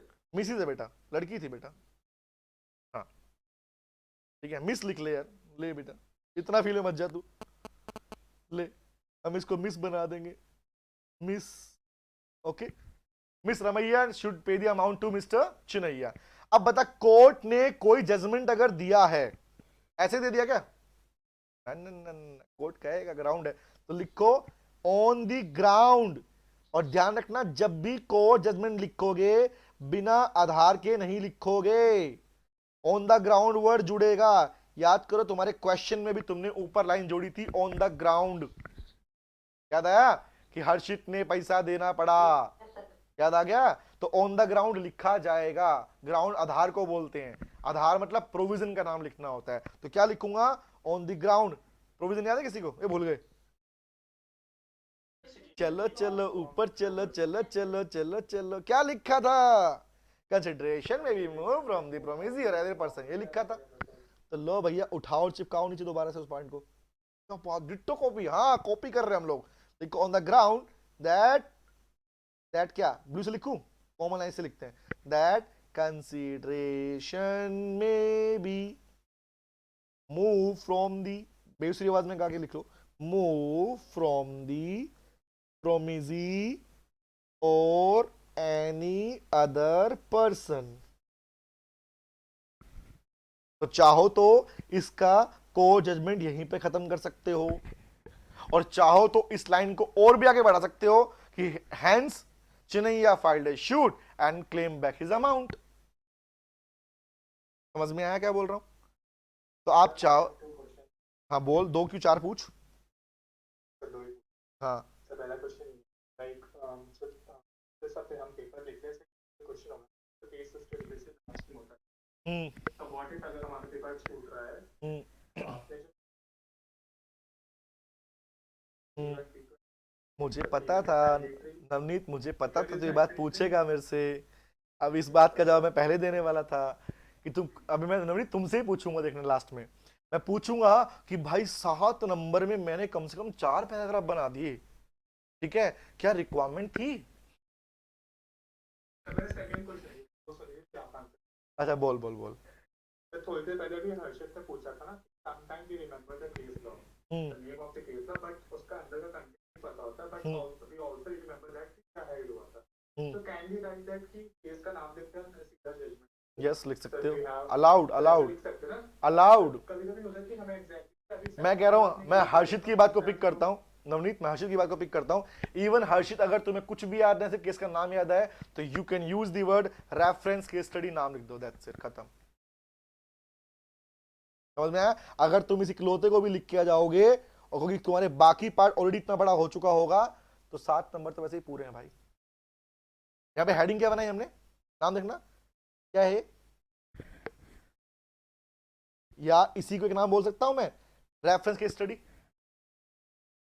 तो आप तो रेफरेंस दे रहे हो, तो इट इज नॉट मैंडेटरी कि मुझे याद आए, और याद कर लिखवाने से पहले बोल दिया था मैंने कि जरूरी नहीं है अगर केस स्टडी सबके याद आए तुमको, तो तुम सबके पढ़े भी नहीं होंगे, पॉसिबल तो ये भी है। समझ में क्या बोल रहा हूं? तुमने कुछ केस स्टडी पढ़े, कुछ नहीं पढ़ रखे हो, तो नहीं पढ़ रखा छोड़ दो ना भाई, सिंपल सी बात। P3 लिखना तब जरूरी है जब केस स्टडी याद है, मैंने पहले ही बोल दिया था ये बात तुमको। हर्षित तो कह रहा नाम याद है, मैं कह रहा नाम भी याद नहीं है, क्या कर लोगे बताओ अब तुम? अब लेट्स सपोज तुम्हें नाम याद नहीं है, एग्जांपल दूं, केस स्टडी पढ़ोगे लिफ्टिंग ऑफ कॉर्पोरेट वेल्थ, उसमें केस स्टडीज है बैक टू बैक, तुम्हें याद नहीं है क्या करोगे बताओ मेरे को, समझना क्या बोल रहा हूं? तो अगर नाम याद नहीं भी आया तो लीव द केस स्टडी, खत्म करो, P3 हटा दो। तुम्हारे क्वेश्चन आंसर क्या बनेगा? तुम्हारा क्वेश्चन आंसर बनेगा P1 P2 P4, खत्म। अभी सिखाने वाला हूं बात में, चलो आगे बढ़ू। गाइस टेल मी प्लीज, क्या केस स्टडी, अरे कहां खुल गया ये, क्या हुआ, एक सेकंड रुकना। हाँ अब बताओ, केस स्टडी लिख दिया हमने, पूरा हो गया, चेक कर लो भाई। नेम है एन, है NSPC मिल रहा है, N, story, plaintiff last line और कोर्ट जजमेंट, NSPC। ठीक है, ऊपर आ जाओ, NSAR, name change, story change, plaintiff, name change, story change, amount change, result same, NSAR। ठीक है, ऊपर आ जाओ, पहली लाइन एक्ट की लाइन, फैक्ट की लाइन, हाँ नहीं राइमिंग बन गई ना, एक्ट की लाइन, फैक्ट की लाइन, प्रोविजन की लाइन और उसके प्रोविजन का डिस्क्रिप्शन, 4 पार्ट में पैराग्राफ बन गया। डन है भैया, है ना? क्या हर क्वेश्चन अप्लाई हो पाएगा? Tell me. हाँ डन, आगे बढ़ू। अब P4 बच गया।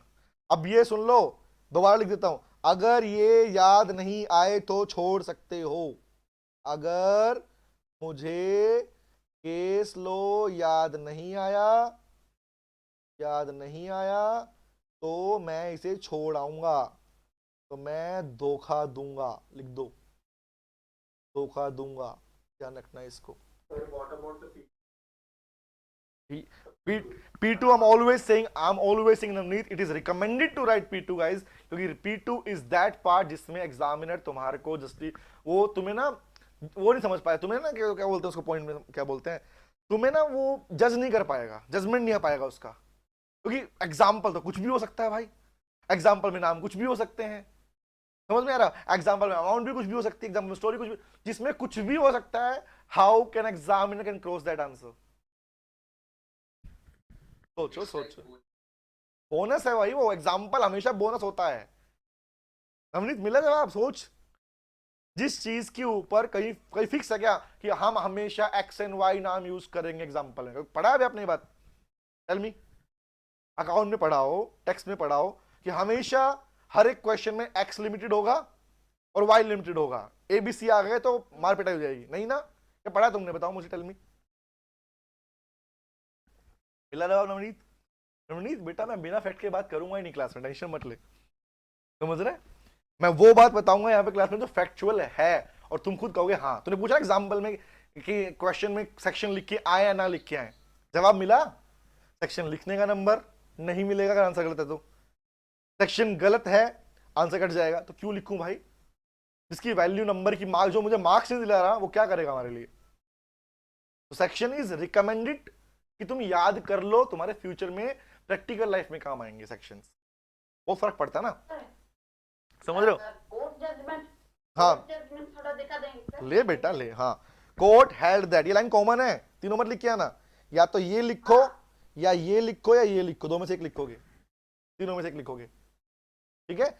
और तुम खुद चेक करो, I can also extend the court judgment. पढ़ाऊं? देखो बढ़ाता हूं, क्या लिखा मैंने? कोर्ट ने डिसीजन दिया, Ramaiah should pay the amount to mister Chinnaiah on the ground of consideration, provision का नाम लिखा, 3 बातें लिखी मैंने, court held that, line number 2 क्या हुआ, लाइन नंबर 3 प्रोविजन। अब आगे इसी को लिखता हूं, आगे क्यों आगे, hence mister Chinnaiah filed a suit against miss Ramaiah, और तुमने क्या पढ़ा था इसके अंदर? पढ़ा था एंड एज ए बेनिफिशियरी, याद आया? Beneficiary can file a suit as a beneficiary, he claimed the amount, and judgment goes into his favor. I can extend the line also. But अगर मैं बात नहीं भी लिखता तो नंबर काट लेगा मेरे इसके, टेल मी, क्योंकि एक्चुअली तो उसको उसकी बात का जवाब यहां पर मिल चुका है भाई, समझ में आया? अगर सोचो ना, अगर मैं ये 3 लाइन के अलावा ये नीचे वाला पार्ट नहीं भी लिखता, क्या नंबर काट लेगा मेरे वो? बताओ तुम एग्जामिनर हो मेरे, मैं आंसर लिख के दिखा रहा हूं तुमको। नंबर काट लगा मेरे इसके कि नहीं नहीं उसने प्रोविजन बता दिया, बच्चे ने हेल्डर दे दिया लेकिन इसे डिस्क्राइब नहीं किया। नहीं, समझ में आया? NS P1 P2 P3। अब आओ लास्ट के ऊपर P4। P4 की हेडिंग क्या बनेगी पता है? P2 की हेडिंग, तो P1 की हेडिंग कोई नहीं है, देख करना। P1 की कोई हेडिंग नहीं है, but you can make a heading. इसका हेडिंग है फैक्ट। क्या हेडिंग क्या है? You can make a heading, लिख दो फैक्ट एंड प्रोविजन। भैया परोस के दोगे ना खाना तो अच्छा लगता है, मिला के दोगे ना तो अच्छा नहीं लगता। हम उसको परोस के दे रहे हैं कि देख भाई हमने तेरे को 4 हेडिंग दी, तो तू नंबर भी सोच समझ के देना हमको, हमने सिंगल पैराग्राफ नहीं बनाया तेरे लिए। समझे क्या बोल रहा हूं? जिसके लिए तुमने इतना सोचा उसे सोचना पड़ेगा तुम्हारे लिए कि देख भाई हमने फर्स्ट पैराग्राफ में तेरे को फैक्ट और प्रोविजन दे दिया, हमने दूसरे पैराग्राफ में तुझे एग्जांपल दे दिया, हमने तीसरे पैराग्राफ में हमें केस स्टडी याद था, केस स्टडी भी तेरे को प्रपोज कर दे दिया। समझ में आया? एग्जामिनर अगर अब भी इंप्रेस नहीं होगा तो कहता भाई तू जहर खा ले, सिंपल सी बात है, होना पड़ेगा भाई उसको। चलो आगे बढ़ू, आगे आओ। अब कह रहे हैं ले तू और मत मान।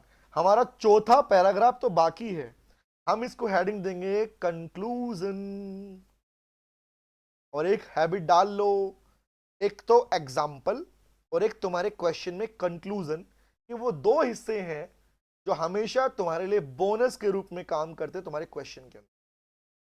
कंक्लूजन, इसे रिजल्ट का नाम भी बोल सकता हूं मैं, इसे कंक्लूजन बोल सकता हूं, इसे मैं ऑब्जर्वेशन बोल सकता हूं। तो इट इज योर चॉइस कि तुम क्वेश्चन में 3 आंसर लिख के आए और तीनों आंसर में तुमने अलग अलग वर्ड यूज किए।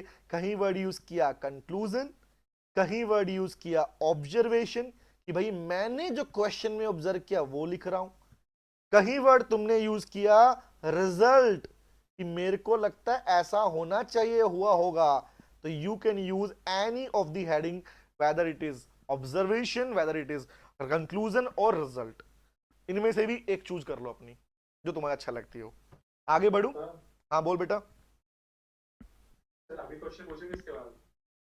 हाँ बोल ना, पूछ, अभी पूछ ले भाई, कोई दिक्कत नहीं है। तो वहाँ पे जैसे आपने प्रोविजन लिखा होगा ना,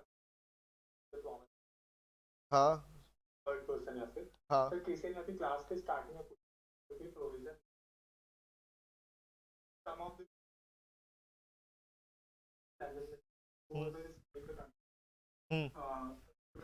provision and provision is one to subject consider। तो सर अगर मैं ऐसे लिख दे रहा हूँ तो सर मुझे इस चीज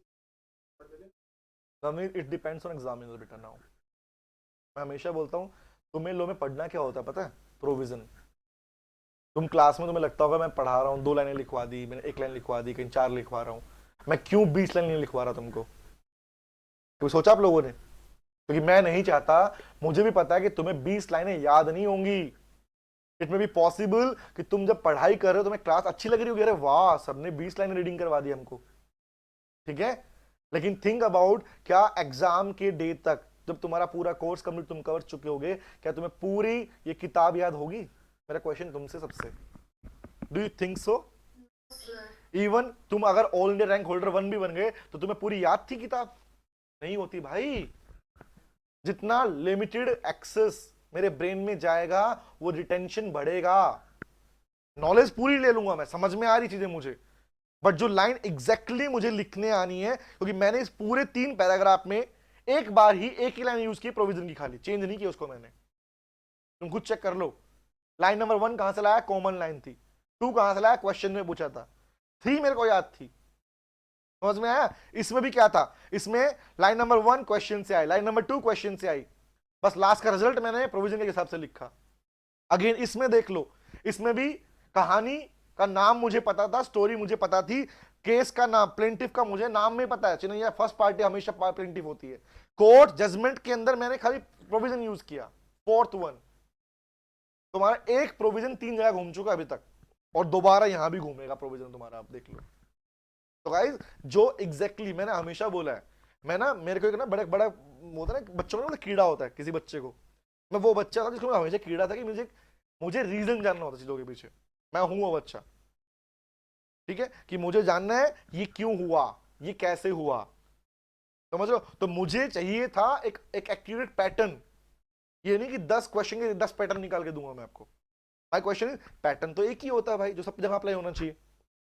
ये तो नहीं है कि 10 क्वेश्चन के 10 तरीके सिखाऊंगा फिर 11वें का अलग तरीका आएगा। No, that is not pattern. तो पैटर्न मतलब होता है कि अगर मुझे कोई चीज मिल रही है वो कॉमनली सब पे अप्लाई होनी चाहिए ना भाई। अगर अप्लाई हो ही नहीं पाई तो क्या करूंगा।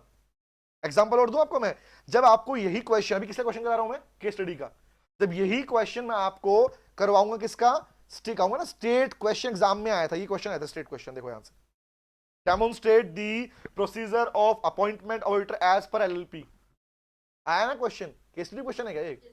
नहीं है केस स्टडी क्वेश्चन। तो कहोगे इसमें क्या लिख के आए भैया, हमें तो केस स्टडी है, इसमें केस स्टडी है ही नहीं, पढ़ी भी नहीं और है भी नहीं, तो पीथी तो खत्म ही हो गया।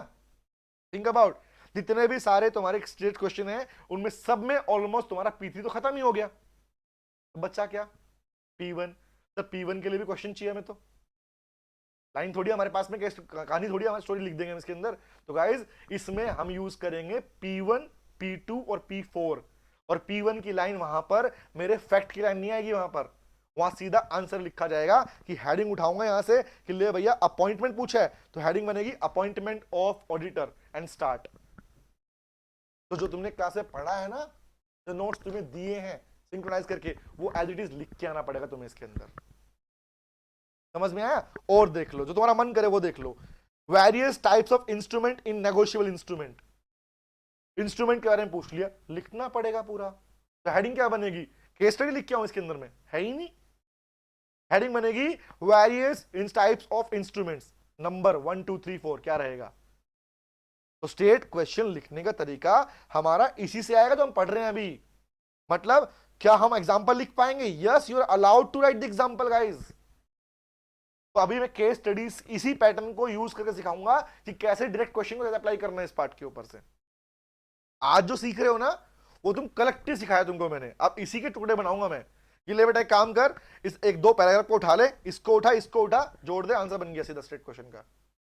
ये तरीका रहेगा, ठीक है। जब मैं बोलूंगा ना P1 P2 जोड़ दो, समझ जाओगे P1 ये था P2 ये था। मैं ये नहीं बोलूंगा लिख के दिखाते हैं, समझ रहे क्या बोल रहा हूं। मैं बोलूंगा P1 P2 P3 जोड़, P4 जोड़ दो, समझ जाओगे क्या जोड़ना है। क्लियर, आगे बढ़ूं, ठीक है। तो मुझे अभी समय दो, ये चीज समझ में आई, तुम बताओ मुझे, क्लैरिटी है? तो जो अभी सीख रहे हो ना, ये सिर्फ इंटर में नहीं, अप टू फाइनल तक काम आएगा, तुम्हारे ध्यान रखना ये, ठीक है। ये पैटर्न किसी ने बना के सिखाया नहीं है, ये मैंने बनाया भाई। मुझे प्रॉब्लम आई थी एज स्टूडेंट तो मैंने बनाए थे पैटर्न्स, तो बच्चों को दिक्कत आई तो मैंने इसको इस्तेमाल किया। 16 साल से एग्जैक्ट पैटर्न अप्लाई हो रहा है, exact pattern, I can say this.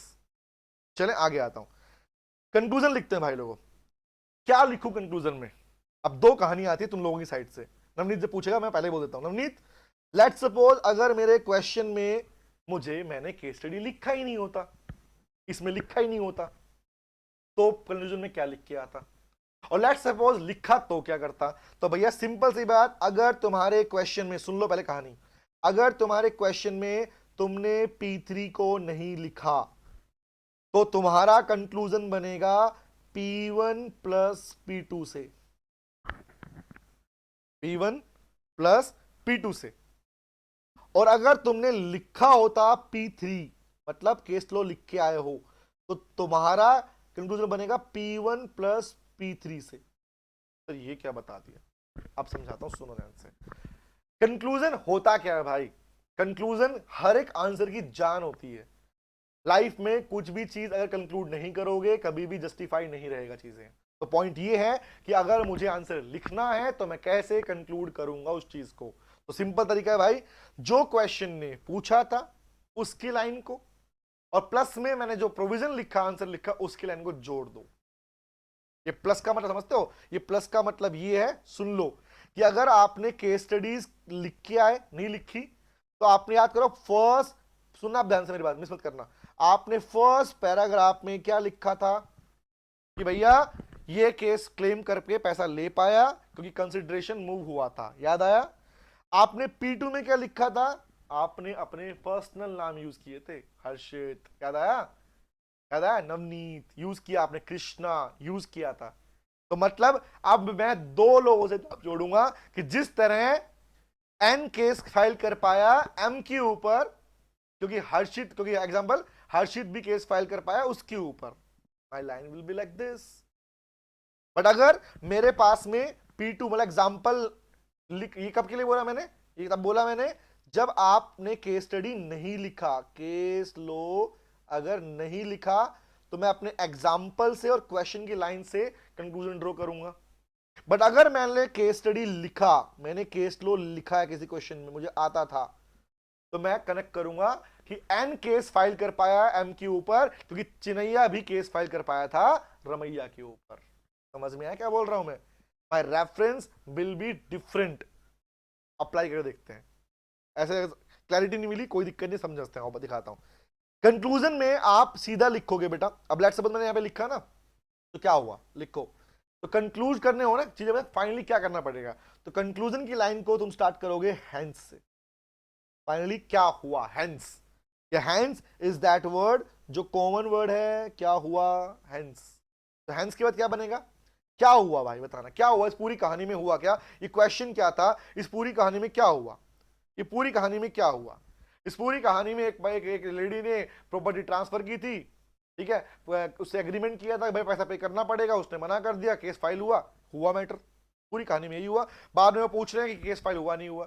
तो हैंस से क्या समझ में आया, कंक्लूजन कहता है भैया, सुनना ध्यान से, कंक्लूजन ये डिमांड करता है आपसे कि जो जो आपने ऊपर लिखा है उसका जस्टिफिकेशन आपके पास क्या है। बट कंक्लूजन कभी भी लंबा नहीं होना चाहिए, conclusion will always be brief.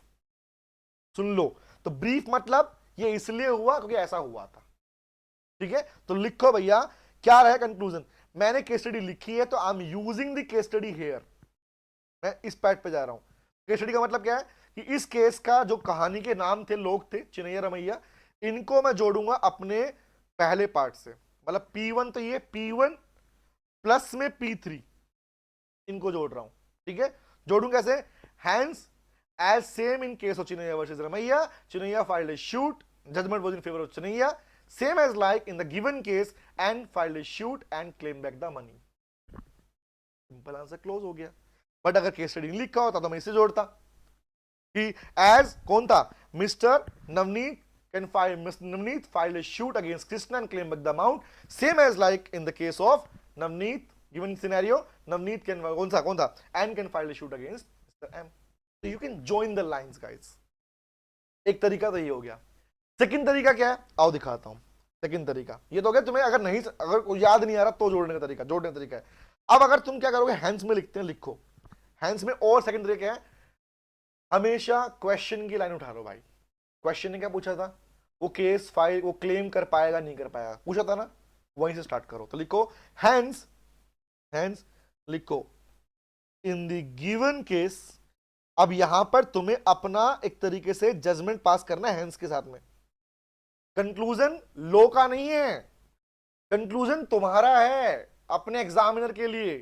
पहले भी क्लैरिटी ले लो तुम ध्यान से, लो का कंक्लूजन तो अलग था, सुनो ध्यान से, सुनो सुनो सुनो, लो ने क्या कंक्लूड किया वो तो मैं ऊपर लिख चुका हूं, यहां तो मैं वो लिख रहा हूं जो मुझे समझ में आया एज ए स्टूडेंट, एग्जामिनर को बता रहा हूं। तो लिखो हैंस, नोट करते हैं, hence in the given scenario, hence या एग्जाम्पल लिखो hence, ऐसा लिखते हैं hence के लिखो considering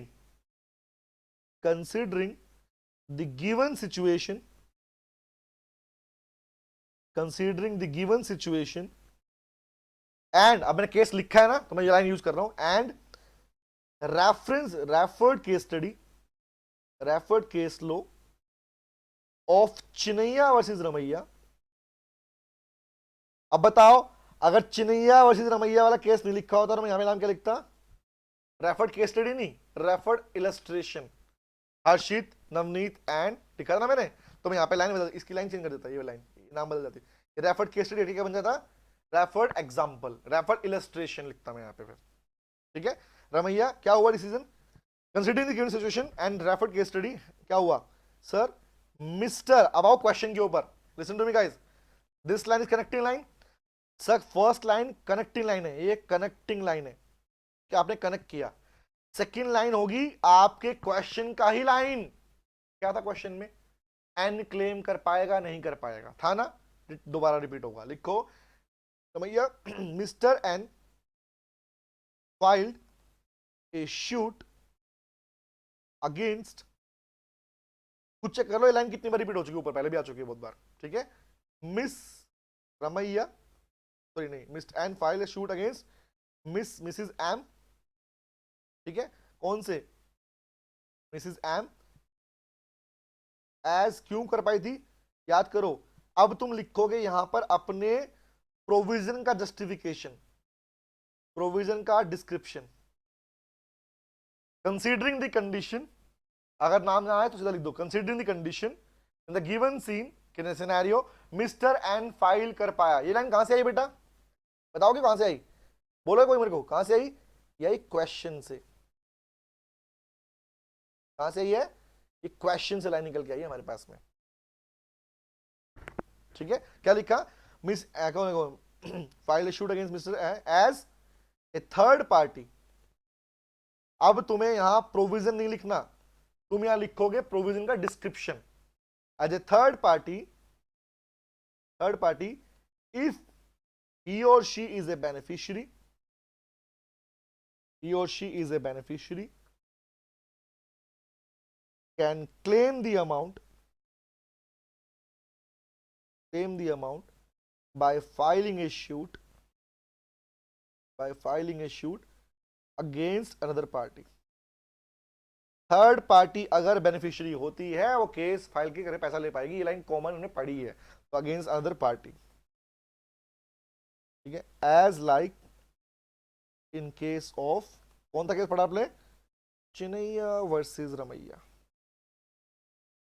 बस भाई लोगों, बस इसको ज्यादा बढ़ाने की रिक्वायरमेंट नहीं है।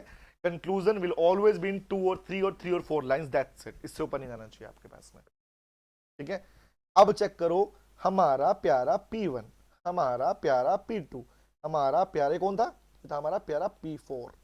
It is P4, P3, P2, P1। एक बार प्लीज चेक करोगे, एक बार नोट कर लिया आप लोगों ने? कर लिया बेटा नोट? प्रज्ञा नोट कर रही है शायद। अच्छा सुनना, एक बार लाइन काउंट करना बेटा, लाइन कितनी बनी? फर्स्ट और सेकंड मिला के करीबन 13-14 लाइंस थी। अग्रीड? ठीक। अच्छा, ये तो इस केस की बात जहां पे हमें 2 लाइनें याद, ये तो वो केस है जहां पे हमें सिर्फ 2 लाइनें याद थी प्रोविजन की, वहां हमें 30 लाइन यहां से बनी। आगे जोड़ते हैं, फिर केस स्टडी लिख दिया मैंने। कितनी लाइन जोड़ता हूं? 1 2 3 4 5 6, 1 2 3 4 5 6 7 8 9 10, 10 ही हो गई। 23 लाइन हो गई। और भी है, अरे नहीं, 23, 24, 25, इसमें भी 26, 27, 28, 29 और करीबन वो एक लाइन ऊपर भी हमारी ये जो बीच में बने 30 लाइन। 29 से 30 लाइन, 29 से 30 लाइन अगर तुम्हें क्वेश्चन में लिख के आ रहे हो, ठीक है, थिंक अबाउट तुम्हारा आंसर कहां जाने वाला है। विद ए प्रोविजन जो मुझे याद था, 2 लाइन का प्रोविजन था, कंसिडरेशन में बी मूव फ्रॉम दी प्रोमिजी और एनी अदर पर्सन। खुशबू कोई बात नहीं बेटा, खुशबू आपने अगर कनेक्ट नहीं होना ना आपका माइक्रोफोन, तो वहां पे क्या होगा, ऑप्शन आता है बेटा उसमें, आप टैप करोगे तो दिख जाएगा उसके अंदर। नेक्स्ट टाइम बता दूंगा, दिक्कत नहीं है। ओके, बताओ भाई लोगों, क्या एनएस, क्या ये P4 समझ में आया, हाँ या ना?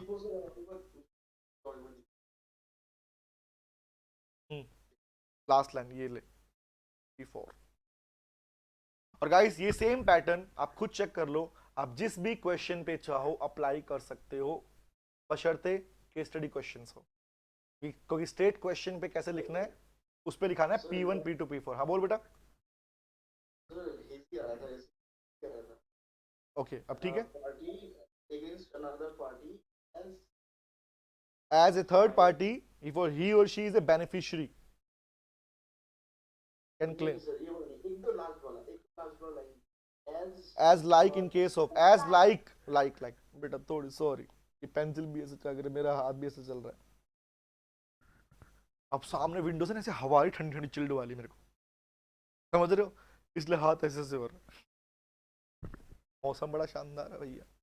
डन गाइस, लास्ट में एस फाइल्स है क्या? कहाँ पे बेटा? एज लाइक, अरे ले भैया, लाइक LI की, या as same, in case, as like in case, ये चीज नहीं होगा आपका जो स्पीड है ना वो कभी वही दिख रहा था, इसीलिए ओ सॉरी, डन। अब ठीक है। खुशबू कितना टाइम, खुशबू बस खत्म होने वाला है बेटा, हो गया। आज मैं भी गालियां खाऊंगा घर पे, तुम भी खाओगे घर पे गालियां। सर हाँ बोल बेटा, लिख रहे हैं क्वेश्चन आपसे। बोल बोल बोल। कभी कभार ऐसा होता है कि सब कुछ समझ आ जाता है, हम्म। पर जब उसे ही अगर आपके नोट से पढ़ लिया एक बार, उसके बाद उसे जो आपने देखा पढ़ना स्टार्ट करता है, लैंग्वेज हो गई गलती, यही तो गलती थी हर्षित। हर्षित, हमारे मॉड्यूल की बुक और इवन जो बुक आप तक पहुंची उसमें भी कुछ कंटेंट जो है, देख समझ, एक तुम्हें बता रहा हूं समझना। लो की बुक कहां से बनती है, एनी आइडिया? लेट्स सपोज ये एक मेरी लो की बुक है, बहुत पुरानी सीए की बुक है, मेरे को सामने बैठे दिखी, ठीक है, ये सीए की बुक है मेरी, ठीक है। तो सीए की बुक ही ये इंडिया के लीडिंग पब्लिकेशन ने पब्लिश की हुई है। पब्लिश बुक है, मतलब ऑलमोस्ट 160 शहरों में हर बुक स्टोर पे मिल जाएगी तुम्हें बुक मेरी, ओके। ये बहुत पुरानी बुक है मतलब मेरी। अब ये सीए की बुक जो मैंने बनाई थी, ठीक है, अब इसके अंदर मैंने क्या लिखा है ऐसा, ये बुक कहां से बनाई? क्या रात को मुझे खपने आया था? Bare act, very good. तो बेयर एक्ट के अंदर लैंग्वेज कैसे लिखी हुई है? एकदम रो लैंग्वेज। रो मतलब अगर कोई एक लाइन समझानी होगी ना, तो उस एक वर्ड को डिफाइन करने के लिए 20 पेज है। समझना क्या बोल रहा हूं? बेयर एक्ट ये है। अगर कोई क्लैरिटी चाहिए कि एग्जांपल एक क्लोज पढ़ना है, तो भाई मैंने तो पढ़ा है वो क्लोज, तुम्हें तो नहीं पढ़ना, समझ रहे हो? अब वो बेयर एक्ट के उस क्लोज को डिफाइन करने के लिए 7 पेज, कह रहा 7 पेज पढ़ो पहले तो, तब 7 पेज के बाद में तुम्हें जस्टिफिकेशन मिलेगा क्या लिखा हुआ है। तो इंस्टीट्यूट का मॉड्यूल कहां से बना, कभी चेक करना। मॉड्यूल के स्टार्टिंग में लिखा हुआ है कि ये रेफरेंस कहां से लिया, ये रेफरेंस कहां से लिया, नोटिस चेक करना कभी। आपका मॉड्यूल खोलोगे ना, उसके शुरुआत में लिखा हुआ है बुक के अंदर कि हमने ये एक्ट कहां से उठाया, लिंक दिया हुआ बाकायदा, वो लिंक बेयर एक्ट का लिंक है बेटा। समझ रहे क्या बोल रहा हूं? तो बेयर एक्ट की लैंग्वेज इंस्टीट्यूट आपसे लिखने के लिए डिमांड नहीं करता। समझना क्या बोल रहा हूं? अब ये तो नहीं है अगर तुम बोलोगे अच्छा बेयर एक्ट में 70 पेज है, तो अगर मुझे फीचर ऑफ कंपनी पढ़ रहा 70 पेज पढ़ने पड़ेंगे, पढ़ लोगे क्या? विजिट सो नहीं पढ़ने। तो इंस्टीट्यूट ने क्या पता है, वहां से कुछ कट किया, अपने इंस्टीट्यूट में कॉपी कर दिया, वहां से कुछ कट किया, यहां पेस्ट कर दिया। एक बच्चे ने मुझे पूछा था अभी कुछ टाइम पहले कि प्रमोटर्स और प्रमोशन के बारे में चैप्टर है ही नहीं हमारे पास, अपने इंडेक्स में लिखा हुआ है ना। ये आज क्वेश्चन उठा किसी बच्चे का आया था कि सर आपने तो कहा था पेपर में है प्रमोशन प्रमोटर, तो बात ही नहीं है हमारे पास में इंस्टीट्यूट के मॉड्यूल में, हमारे मॉड्यूल में। तो promotion is a chapter, but उसके बारे में बेयर में पूरा लिखा हुआ है, कौन है प्रमोटर्स, कैसा प्रमोशन, क्या रेम्यूनरेशन मिलता है, कब रिमूवल होगा, क्या तरीका है, ऑल्टरनेट क्या होने वाला, सब कुछ लिखा हुआ है। इंस्टीट्यूट ने क्या किया, नाम तो चिपका दिया बट कंटेंट नहीं उठाया वहां से। समझ में क्या बोल रहा हूं? इंस्टीट्यूट कहता है इनकॉर्पोरेशन से पहले जितने भी सारे काम होते हैं वो सब प्रमोशनल एक्टिविटी कहलाती है। अब सारे काम मतलब एमओए बनाना, ए बनाना, प्रोस्पेक्टस, सब उसी का पार्ट है भाई। तो थिंग इज क्या बोल रहा हूं, बेयर एक्ट की लैंग्वेज डिटो कॉपी होती है, इसलिए क्लास तुमने इसलिए पढ़ते हो लोगों के अंदर, ताकि तुम्हें क्लैरिटी रहे चीजों के अंदर कि क्या पढ़ना है, कितना लिखना है। समझ रहे हो? मैं इसलिए याद करना, किसी को भी मैंने ये नहीं बोला होगा कि जाओ मेरी क्लास कवर करने का बुक देख लो, आई नेवर सेड दिस। समझ रहे हो? मैंने कभी बात तुम्हें नहीं बोली होगी कि जो मैंने क्लास में पढ़ा दिया अब तुम जाके मेरी बुक पढ़ लो, नेवर। मैं बोलता हूं बुक के क्वेश्चन कर लो, आई ऑलवेज से दिस बेटा। पता है मैंने हमेशा ये बात तुमको शायद बोली होगी कि भैया ये हमेशा बोला क्वेश्चन करो खाली। The reason is very clear बेटा, नहीं होगा ना, मुझे पता है ना क्या है वो चीज इसके अंदर। लेकिन हाँ, अब जो मैंने आपको नोट्स बना के दिए बुक के, अब जो दिए मैंने, उसमें सारा जो भी एक्स्ट्रा कंटेंट था ना वो सब गायब कर दिया, जो लिखना ही नहीं है, जो पढ़ना ही नहीं है। अब तुम बोलोगे कुछ गायब तो नहीं कर, ढंग का गायब तो नहीं कर दिया, ढंग का गायब नहीं किया। बेयर एक्ट का तरीका क्या होता है दिखाता हूँ। बेयर एक्ट में क्या होता है, जैसे एग्जांपल के लिए मान लो मैं कुछ पार्ट पढ़ता हूँ, मुझे बुक गायब हो गई दिखने में। बेयर एक्ट में क्या होता है बेटा दिखाता हूँ, लेट मी टेल यू। जैसे एग्जांपल के लिए ये हमारी बुक है, ठीक है।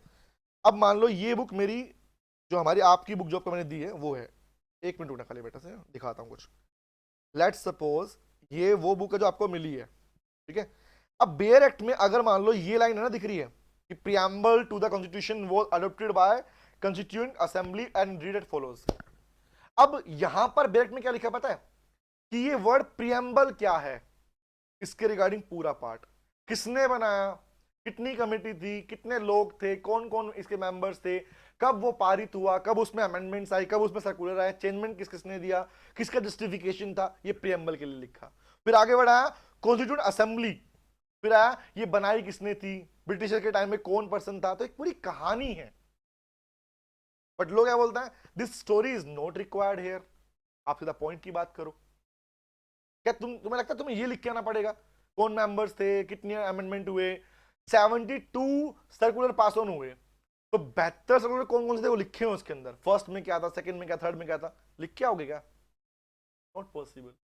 तो इसलिए मैं बोलता हूं कि बुक की, इंस्टीट्यूट की लैंग्वेज, इंस्टीट्यूट की बुक अभी तक ठीक नहीं हुई है भाई, ध्यान रखना। नहीं है ठीक, क्या बोलूं, नहीं है तो नहीं है, खुल के बोलता हूं मैं, ठीक है। इवन इस बार भी यही तो हुआ था कि क्वेश्चन तो पूछ लिया एग्जाम के अंदर। देखो ये क्वेश्चन दिखाता हूं, क्वेश्चन भी दिखाता हूं पेपर। दिसंबर 24 में क्वेश्चन आया, लेट मी शो यू, पढ़ना। क्वेश्चन नंबर 6 देखना एक बार। एग्जामाइन कैंसिलेशन और सरेंडर और डीएक्टिवेशन ऑफ डिन। डिन मतलब डायरेक्टर आइडेंटिफिकेशन नंबर डीएक्टिवेट कैसे होता है। इंस्टीट्यूट ने अपने मॉड्यूल में ये तो लिखा है, डायरेक्टर का चैप्टर आएगा, वहां लिखा भी डिन लिखा है लास्ट में, डिन। बट इंस्टीट्यूट के मॉड्यूल में आपको डीएक्टिवेशन ऑफ डिन के रिगार्डिंग एक लाइन भी नहीं मिलेगी। Yes, sir. नहीं है। फर्क क्या हो पता है मुझे, क्यों फायदा मिला मेरे बच्चों को, अपने बच्चों को? द रीजन इज, एक दिन एक बच्चे ने पूछ लिया क्लास में, तेरे दिन होता है तो ये हट भी सकता है क्या, लेते कैसे इसको?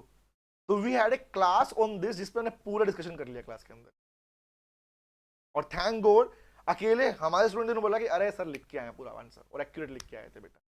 तो समटाइम्स सम इंफॉर्मेशन जो आपको पास ऑन होती है वो बड़ी काम की होती है। जब जूम कर रहे हो ना इस टाइम पे, ये एक्सरसाइज तो है। अब लेट्स सपोज इस टाइम पे करीबन 34 ग्रुप्स हैं सीओसी के अंदर। लो के रिगार्डिंग जो भी जून 25 की तैयारी कर रहे हैं, लो के 34 व्हाट्सएप ग्रुप बने हुए हैं, 34 व्हाट्सएप ग्रुप्स हैं, ठीक है। उनमें कितने बच्चे होंगे, थाउजेंड्स तो होंगे अच्छे से।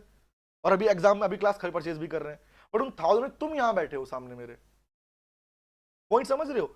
अभी आज मैंने नोटिस किया ग्रुप में कुछ बच्चों ने ज्वाइन किया एंड दे लेफ्ट इट। समझ रहे हो क्या लगा उन्हें, ग्रुप ही तो है।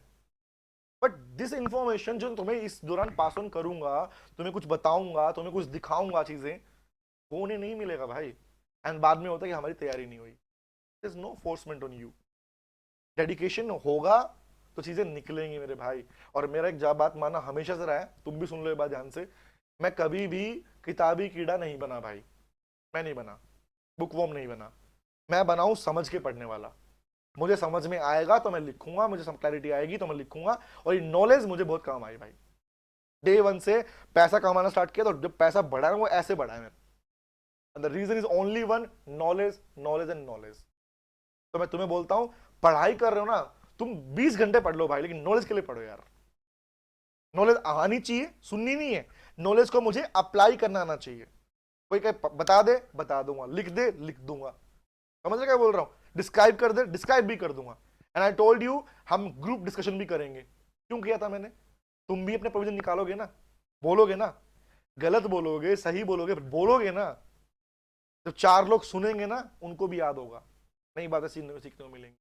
अकेले क्यों पढ़ाई कर रहे हो, सबके साथ पढ़ाई करते हैं ना मिलके, मजा आएगा पढ़ने का। ठीक गाइस, तो इन शॉर्ट ये बोल रहा हूं मैं, इसलिए इवन मैं अब भी कह रहा हूं जो क्लास में मैंने कवर करा दिया, सुन लो ध्यान से। ये चाहिए ये वाली बुक ही क्यों ना हो, अब बोलो बुक नहीं मिली, बुक नहीं, सुन लो ध्यान से। कॉमन सी बात समझ लो, अगर मैंने क्लास के दौरान बुक यूज नहीं की है, आप भी बुक यूज नहीं करेंगे। जहां मैंने बुक यूज किया उसका नोट्स खोल लो, वो रीडिंग कर लो खाली, दैट्स इट। और मैंने बुक के जो आपको नोट्स दिए हैं इसमें मैंने स्पेस छोड़ा है 2-2 का, you can write the part, बीच में लिख सकते हो इसके अंदर, ठीक है। बाकी हम करेंगे कल, डोंट वरी, कल या परसों मिलते हैं। तो हमारा टारगेट नहीं था फिर भी हो गया। एंड गाइस नलाई को 2.5 घंटा हो गया, मैं पता तुमको, हद हो, इतने घंटे तो मेरी क्लास भी नहीं है। And thank you very much, ये डेडिकेशन अच्छा लगा तुम सामने बैठे हो, थैंक यू। हाँ सर बोल, हाँ बोलो बोलो बोलो बोलो बोलो। सर अगली बार से 11 बजे लिखिएगा ना, क्योंकि पीछे क्लासेस रहते हैं। 11 बजे रात को अंजलि, हाँ चलेगा। लास्ट टाइम 10 बजे रखा था, खून पी गए थे मेरे। हाँ सोच, अभी मान के चलो मैं एग्जांपल 8:30 या 8, मैं 9 o'clock तो घर पहुंचा हूं मैं आज ऑफिस से, ठीक है। तो 10 उससे पीछे personally। ठीक है, लेकिन सेशन हम 1 घंटे का रखेंगे अब से, क्योंकि मैं पक्का मैम के पास जाऊंगा, गाली खाऊंगा वहां जाके डेफिनेटली।